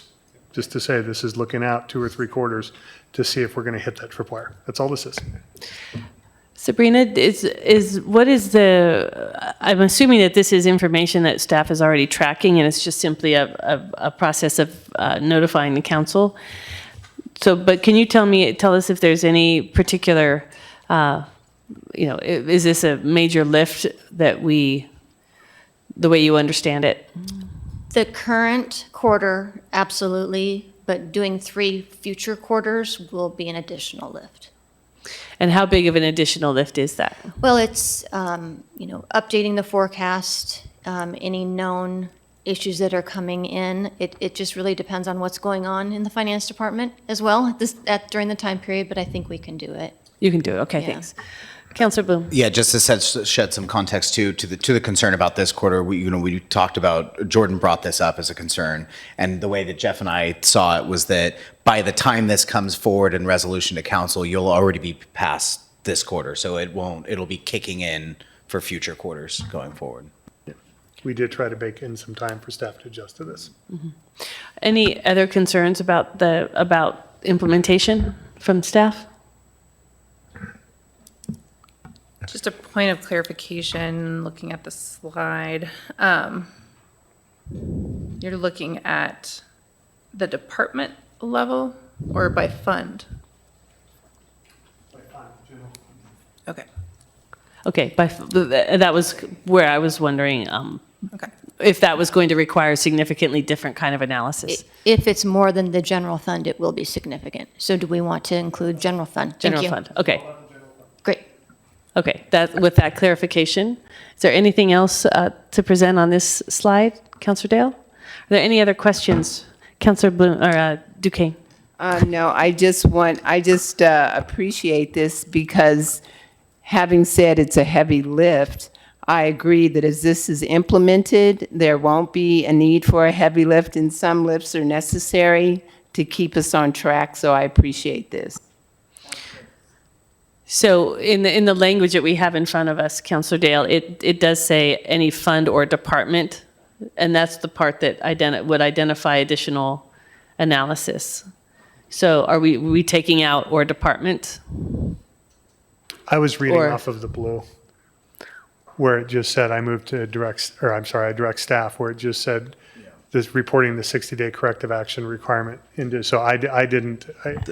The top bit, the proposed language is what was being proposed to be in the policy, but right now, because this is a study session, we're directing staff to come back with policy language, and I'm sure in that that way, Councillor it's Dale gonna- and I it's gonna can be the- work and Correct. figure out. It'll be just the right. general fund. And the Councillor- language in the blue there was a lot of suggestion from staff in that to be written that way, so that's Okay, what. Councillor Kaplan? So it's the general fund. Yes, General. that's Okay. correct. Okay, is there interest in the body in putting this forward? I have 2 yeses. Councillor Sherrill, yep, and head nods, nod. Okay. Do you need anything else for that one? Okay, on to the next. And staff direction number 3, thank you. This was actually a suggestion from staff to incorporate this into. We were talking about ideas just to be able to get more of an understanding of where we're at relative to staffing reports, and this was a suggestion from staff to be able to put this in. So in the interest of moving relatively expeditiously, it would be I'd direct staff to add a standing FTE staffing report budgeted versus filled by department and management, non-management classification with variances over 5% called out to every quarterly financial report. And that was language that came from staff. Okay. Councillor Kaplan? Which means, I guess, Bryn, that's doable. Department and fund. Sorry, thank you. Yes, it's doable. Any other questions or feedback from council or staff? Okay. Is the desire of the body to move that forward? I'm looking for head nods. Okay. All right, we move on. You are making good time. Well, just wait. We're not there yet. I know. Knock on wood. It's not call or shot here. This, I know there was a little bit of confusion in the original packet where we had talked about developing a capital fund. That capital fund has been developed. It was something, there was a little bit of confusion, and I apologize for that as we were going through this. This really is, and again, this was some modification by staff and collaboration here. I move to direct staff to develop updated funding and use policies for the dedicated capital fund, and to provide that capital projects shall be budgeted and implemented within the capital fund, not the general fund. This is one of those things that we got tripped up on because we saw something going. We had to pull for the community center. We had to pull for Pioneer. What this does is really do, I think what Sabrina and others and staff leadership has been saying is really let's just have that delineation of saying, let's fund it. Let's see what we have. We cannot make assumptions that money is in general fund when it may or may not be. Do it right, do it with best practices, put it in a capital fund. We can see when it needs to be funded. We can look out and we can make those decisions as informed as possible. And all this is doing is asking very loosely for staff recommendations to say, this is what we would do. This is what we would suggest to council that we do as a funding policy for capital. We just don't really have one right now, other than that 50% that says, hey, if you happen to be above 50%, transfer some money. But we just don't have any capital. We haven't had the capital fund. So this is just updating structural stuff. But we could still do that. If we were above 50%, we could transfer. We just never have been. Into the capital fund. We just never have been. But we could.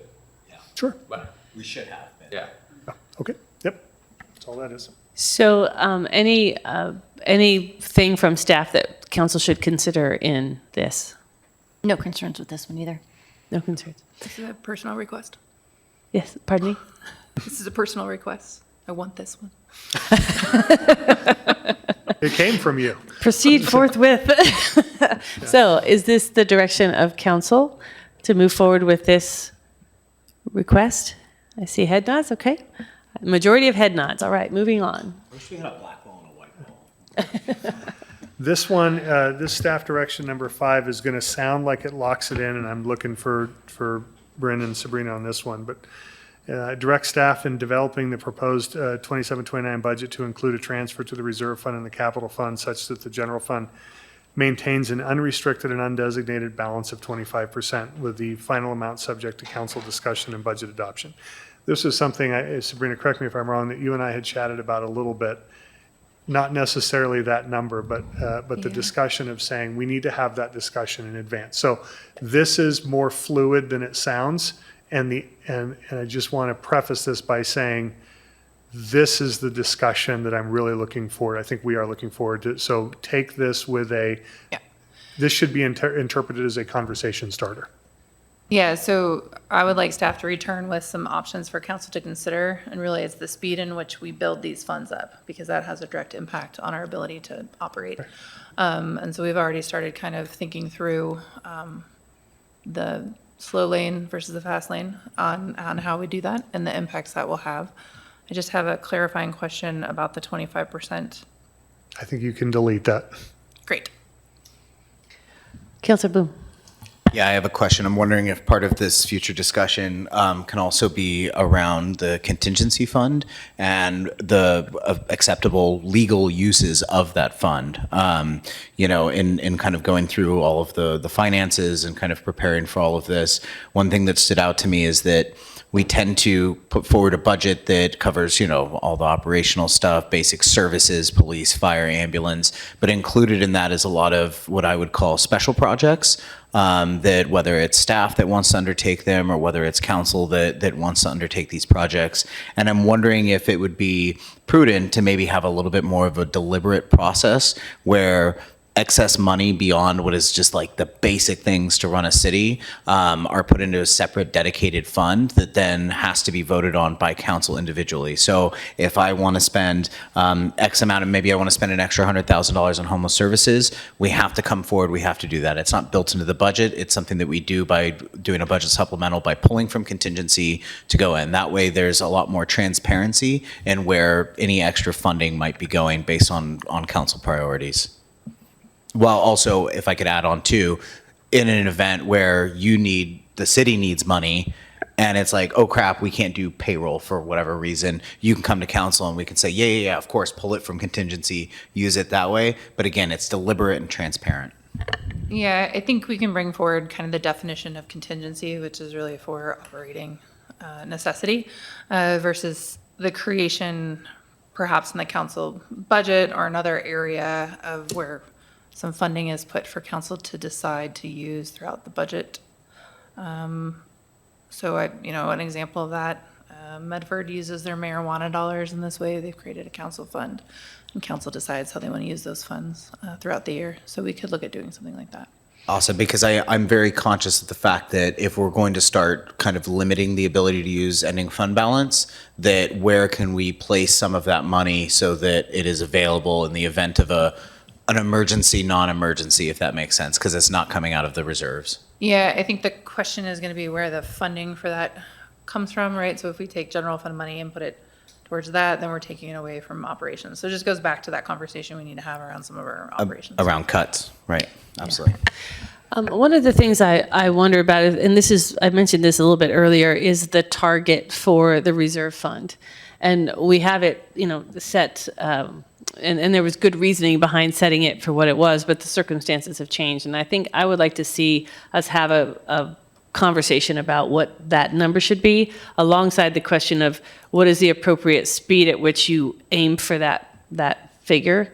But I think the things that have changed at the federal level and just the way that disasters are outpacing even the federal funds that used to be there is pushing local governments to really think about what happens in the event of a disaster, especially one that doesn't doesn't get a disaster designation from the federal government.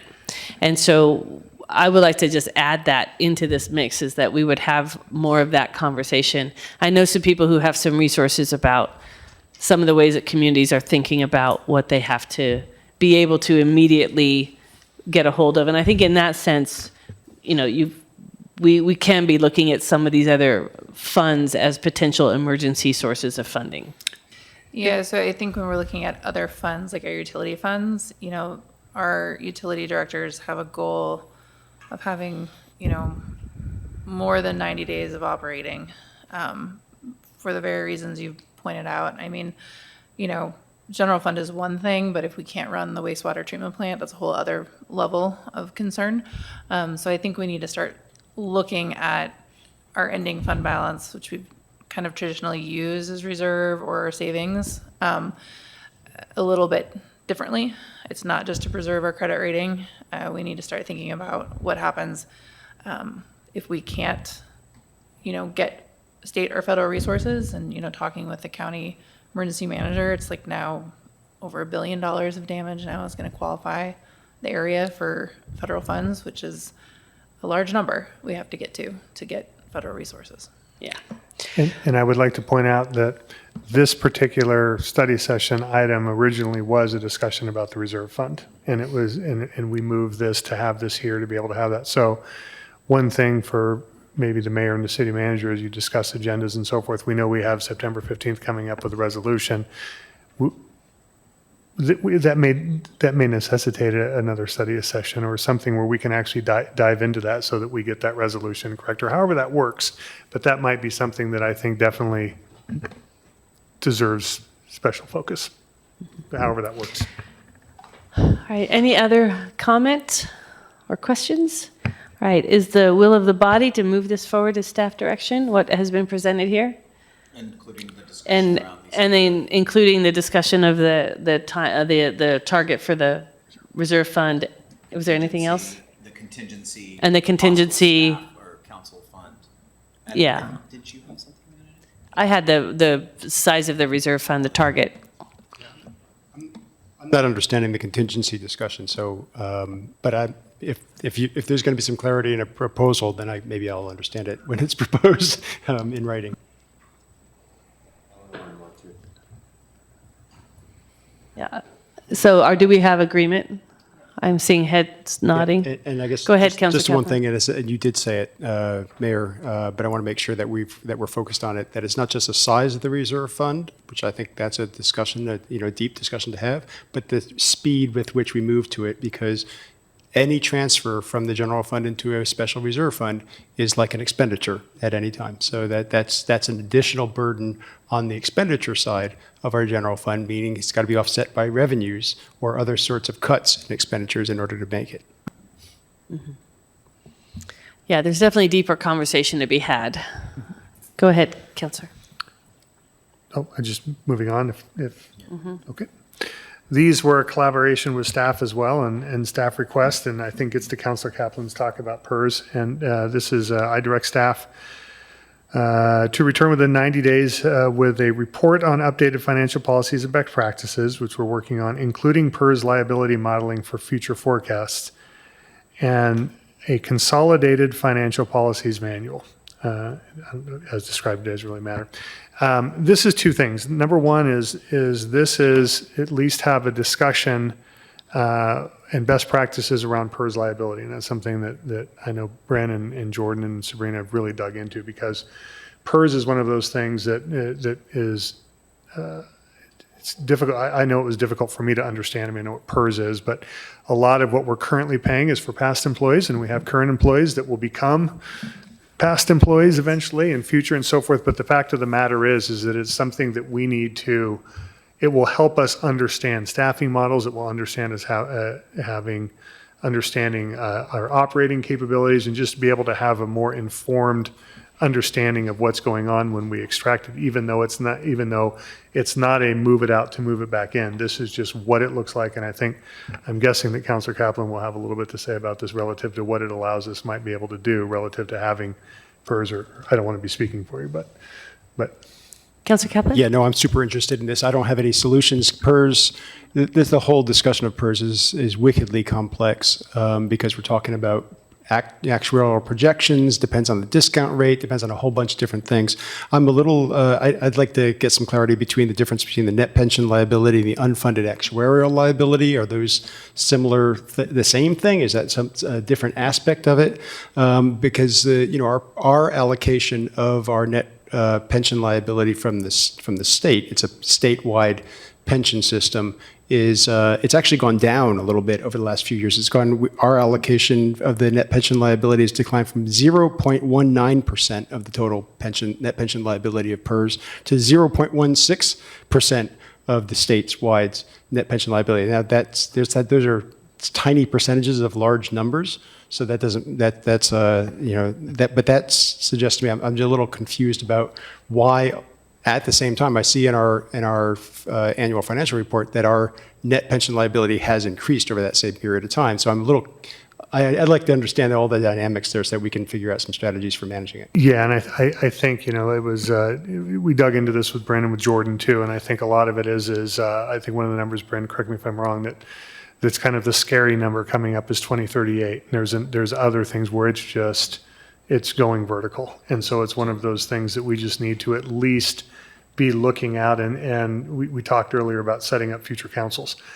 It's up and down. We're kind of managing it, but we just need to have the structure in place as we think out 5-10 years or beyond, of like, how do we put this in place so that we can help future council staff to be able to manage that. So my specific request would be, let's get an expert in here on PERS and really giving us a tutorial and some suggestions about how we can manage these things. There's a whole the whole discussion about side accounts that we decided not to take on in the past, and I don't know whether they'd make sense now to do that or not. Probably not at the current interest rates, but I'd like to explore options.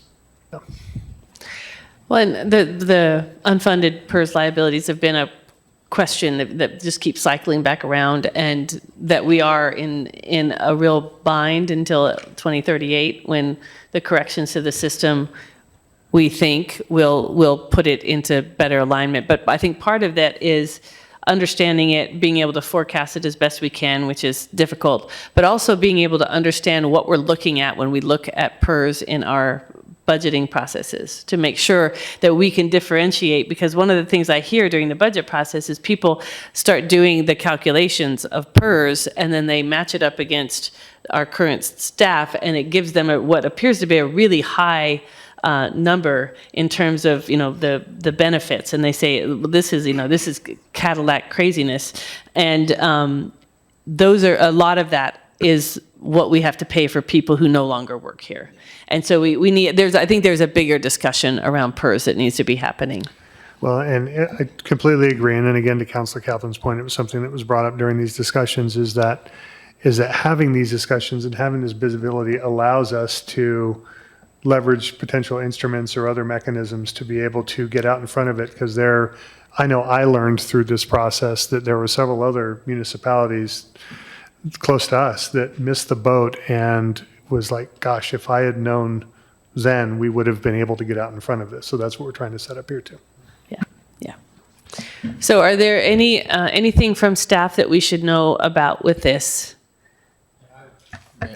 Mayor, I would just ask maybe staff if we have HR involved with this, because I mean that most of these PERS questions, when it comes to tier 1, tier 2, tier 3, unfunded liabilities, all public information. We could all pull it up right now. Like, is HR helping to potentially bring in some of the data for this, as opposed to bringing in a PERS expert? I mean, we have people in house that should be able to run the state models for this fairly easily.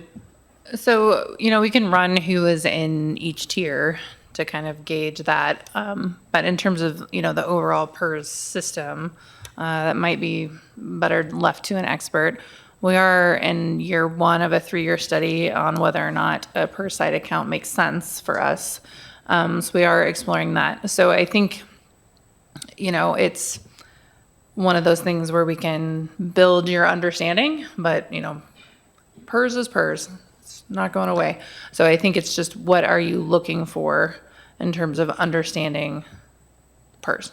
Mm-hmm. Because we are kind of told what our liability is every year from PERS, every other year. Yeah. Councilor Duquesne. I just had a quick question. We're in our first year of a 3-year study. How does that affect us? I agree with what Councilor Kaplan brought up and Councilor Sherrill. PERS are ever changing, and the more we can know about it, the better.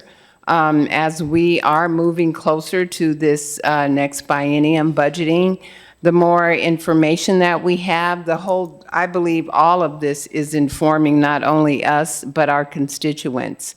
So the more information we can have regarding this entire packet, the better. So PERS is a huge part of it. So I understand the first year of a 3-year study, but how can that help inform us, the council? Well, it'll help inform us eventually on whether or not we should create a side account and what that would do for us. Eventually. We would not advise to do it right now. So there's nothing we can do now? No. Yeah, state law every year, I get that. However, I would like to, okay, I'll let it go. So a quick question. We see 2 110-day reports, and then we see a 90-day piece. Help me understand.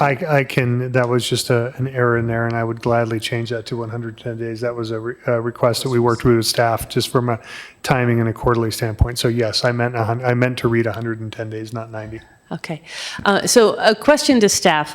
This is a lot. here, that in including the financial policies manual coming in right as we're closing the books on the fiscal year. And I'm wondering if, and I want us to be doing things as a council that is appropriate for the workload that you all have. And I'm wondering if this seems like a fast turnaround for, especially since the council is going to have conversations about a lot of this and things get pushed and all that kind of thing. I wonder if it makes sense for us to have the consolidated financial policies manual have a later deadline. I would say to that and speaking, and hopefully, let me just kind of amend this, and we'll hopefully incorporate this into what might be head nods is, I'm not, my understanding was not necessarily to have anything comprehensive. It was really more just a working document with, we're just, as you build these, we're just putting it into kind of the proverbial 3-ring binder. It's not, my intent was not to have Bryn and her department go out there and create some sort of giant manual. It was just like, as we collect these things, as you're going through it, like, it's not the end all and be all from day one. It's just, you've got something here, especially that we can hand off to a future council. It can grow. It's just it's more of just an official thing, whether because right now, part of the reason for this is, and again, back to Alyssa and helping me with going, okay, what's this resolution? What's that one? What's this? This one was repealed for that. It could be 4 pages right now of just our resolutions. It's nothing comprehensive. It's just a repository that's a living document for current and future councils and staff. Councilor Bloom. Yeah, I would just add 2 things. One, ideally, it eventually will look like our, AMC and charter, where you can kind of go in and be like, this is the policy, here's the resolution, relevant. It's something that grows. And I'll also add too that this isn't Councilor Dale and I coming in and saying this is there was a whole meeting after this was submitted to staff where there was negotiation about timelines and what makes the most sense and flexibility and all that. So what you're seeing here is after already having conversation with staff and them saying that works. Bryn?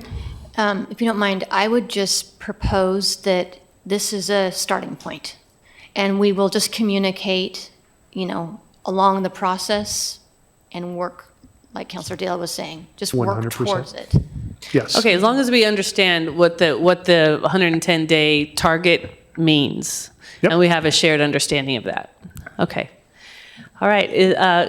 Councilor Duquesne, a question or a thought? No, my thought is I appreciate that it's a living document because we have so far to go with this. So I appreciate that it is a living document, and looking at what you two have proposed, I appreciate the transparency and kind of cracking it open so that we all have more direction. And I appreciate what's going to come out of this. And looking at it, maybe there will be a budget that will cross this dais one day that I can support. So thank you, councilors. So, councilors, is it the will of council to move forward on both of these motions or these, this direction to staff? I'm seeing head nods solidly. Okay, all right. Last one. All right, last one. All right, let's see if I can read fast. This last one is I direct city manager and finance director to enable transaction level, it's actually called checkbook within OpenGov detail in the city's OpenGov transparency platform, viewable by the public down to the individual line item transaction within 60 days. So modified that a little bit after talking to Bren. It's not just implementation, but we want 60 days to be able to do this. And Bren, if I may, we had this discussion. We talked to Jordan and a couple others. Sabrina and I had this discussion along with Councilor Bloom. This is something that OpenGov does. Yeah. It is just fundamental. The issue, just to be clear, is within Tyler Munis, there's been a lot of software upgrades that we've been doing. There's a lot of the way that the records work. There's a lot of redaction that has needed. The reason this hasn't been implemented in the past in many regards has been because of the way that we do payroll and other things. And Bryn, correct me if I'm wrong here, but a lot of that is private data that we've looked at methods, and Bryn has done a huge heavy lift to figure out how we can do this, because I think it's super important. So especially with given we've got 19 some odd funds and departments and everything. It's not like a municipality that has public safety, parks, and ComDev, and maybe public works, right? We've got a bunch of stuff. So the data's already there. We just wanted to make sure that that we weren't exposing any private data from staff or anybody else that's in there, or vendors. We figured out that this is just really just turning this feature on, and it wasn't because they just hadn't decided to do it. There was literal considerations relative to logistics and administration that we had to make sure. So it's nice to be able to actually do this now. And so I appreciate the help with staff for this one. This is a fun one to turn on. I know I needed it when I started considering budget committee in here. So any feedback from staff on this? It sounds like there's quite a lift on the back end with some of the systems. So our initial reports were built in one version of OpenGov, and they have upgraded, and so we have to rebuild from the start a report. Our annual report will be rebuilt in the newest version to accommodate the transactional filtering that we need to be able. Also for ease of eyes, the classic report that it's built in, we cannot exclude columns that would make no sense to have, like a Y or an N for yes or no, a check number, but we really want to see who the vendor is and what the item is. So the upgrade to this new next generation is what they call it, reporting, will allow us to make it easier for the user as well. Okay. Any other questions or thoughts? Councillor Kaplan. So I guess I'm not Bryn, are you saying that this is going to be a huge, because you have to rebuild all the reports, or you've already done that, so it's a relatively straightforward thing to do? No, we are currently working to rebuild it. Regardless? Regardless, because they will no longer support the classic reports. Okay, so you're doing that anyway? Anyway, correct. And this is the first one that we are going to rebuild, is the annual, because the annual report is that one that is that live version every day at midnight that updates. That's the one. That's the most useful one. That's right. Right. Use. Right. You use that every day. Right. Okay. So that's super helpful to know that this isn't sort of an add-on. Yeah. Yeah. Any other questions or conversation? Councillor Shaw. Thanks, Mayor. Just a technical question. Just help me understand how we would upgrade a system that we have and it doesn't transfer our data over and we have to rebuild it from scratch. Like, imagine if your Facebook account got the new Facebook and you had to rebuild all your friend list again. Like, that just doesn't, right. I'm not tracking that. Can you help me understand? So OpenGov right now is working on how to convert. However, we built the report initially. We built the data sets to hold all of our historical data. So I don't envision it, all that data is still there. I don't envision it to be that heavy of a lift. It's just learning how to navigate in their new system. But the time period on this is completely doable. It's, it's good for us to get in there and look at all the reports and see truly what is being used as well. We only have, a handful that people really use. The annual one is the one.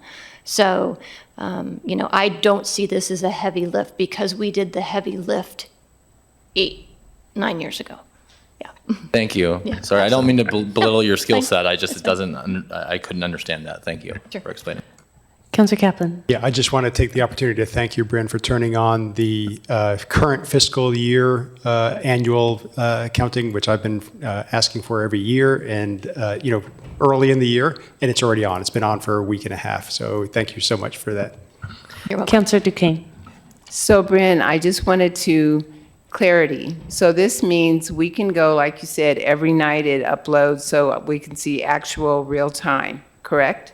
Correct. You can see that right now. And then number 2, that means that if somebody, instead of going through public records and doing that dance, they can just go right there and see it, saving time, and the individual can go there and see for themselves. Correct. Thank you. And the difference is that when this change is made, we'll be able to go down to a deeper level of detail. right? So I think it's important to understand that difference, that you can see it now, but you'll be able to see more detail once this transition happens. Correct. You can see the line item detail now, meaning office supplies, but it doesn't show you office supplies and then Office Depot, $200 for envelopes. Yeah. Right. I honestly find some deals. All right, so is it the will of council to move forward with this direction to staff? Yes, yes, yes. Okay, great. Thank you. So that takes us to 8:04. Counselor. So Is there anything left on the presentation? just, yes, Ish, the slide that says questions, it really just should say a giant thank you. So Councilor Bloom, I'm sure we speak, but this council for the willingness to be innovative with this, huge thank you to staff. Really appreciate all of the work that across multiple individuals. Bryn, thank you so much. This is just super grateful for this. Thank you. And I hope we're just making Ashland better. So thank you. Great. All right, well, that takes us to the end of our agenda for the evening. Meeting is adjourned.